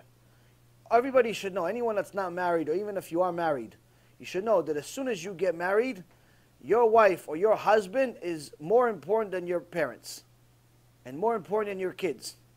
Your spouse is officially, once you get married, once you sign on a ketubah, your spouse is the number one human being on earth, even more important than you yourself. So you're not allowed to disrespect your wife for the sake of your father or your mother or your kid or your neighbor or your boss or anybody. You're not allowed. So a lot of people think that they're doing a mitzvah by disrespecting their wives or their husbands because they're kavod avaim, the honoring the parents. It's not a mitzvah. En mitzvah ba be'avera. It's not allowed. You're not allowed. Ishto kegufo. The wife is like his own body. By disrespecting his body, it's like he just drank poison. So it's very, very important for people to understand that halachot when it comes to shlom bayit, and not just don't yell at her and don't yell at him. There's more details than that. You have to know that if you treat your wife like your own body, then your wife and your marriage and your life will be happy. If you treat your wife like it's just another person, especially when there's other people around, you're still trying to show off, you're going to have a miserable life. You're going to have a miserable life. So, it all starts with watching your eyes. That's the number one way to show respect for your wife, is to watch your eyes, not to look at other women, not to look at other things. If you look at another woman while and you're married, you're less than a dog, because that's what dogs do. But they're dogs. They have an excuse. You don't. And again, there's no end. We can give even more information about it, but I think you guys got the point. It's watching your eyes, watching your ears, watching your actions. These are things that no one but you will know if you're doing, other than Hashem, obviously. And that's why this Mishnah says, Ma ben talmidav shel Avraham Avinu le talmidav shel Balaam. What's the difference between the students of Avraham and the students of Balaam? Why?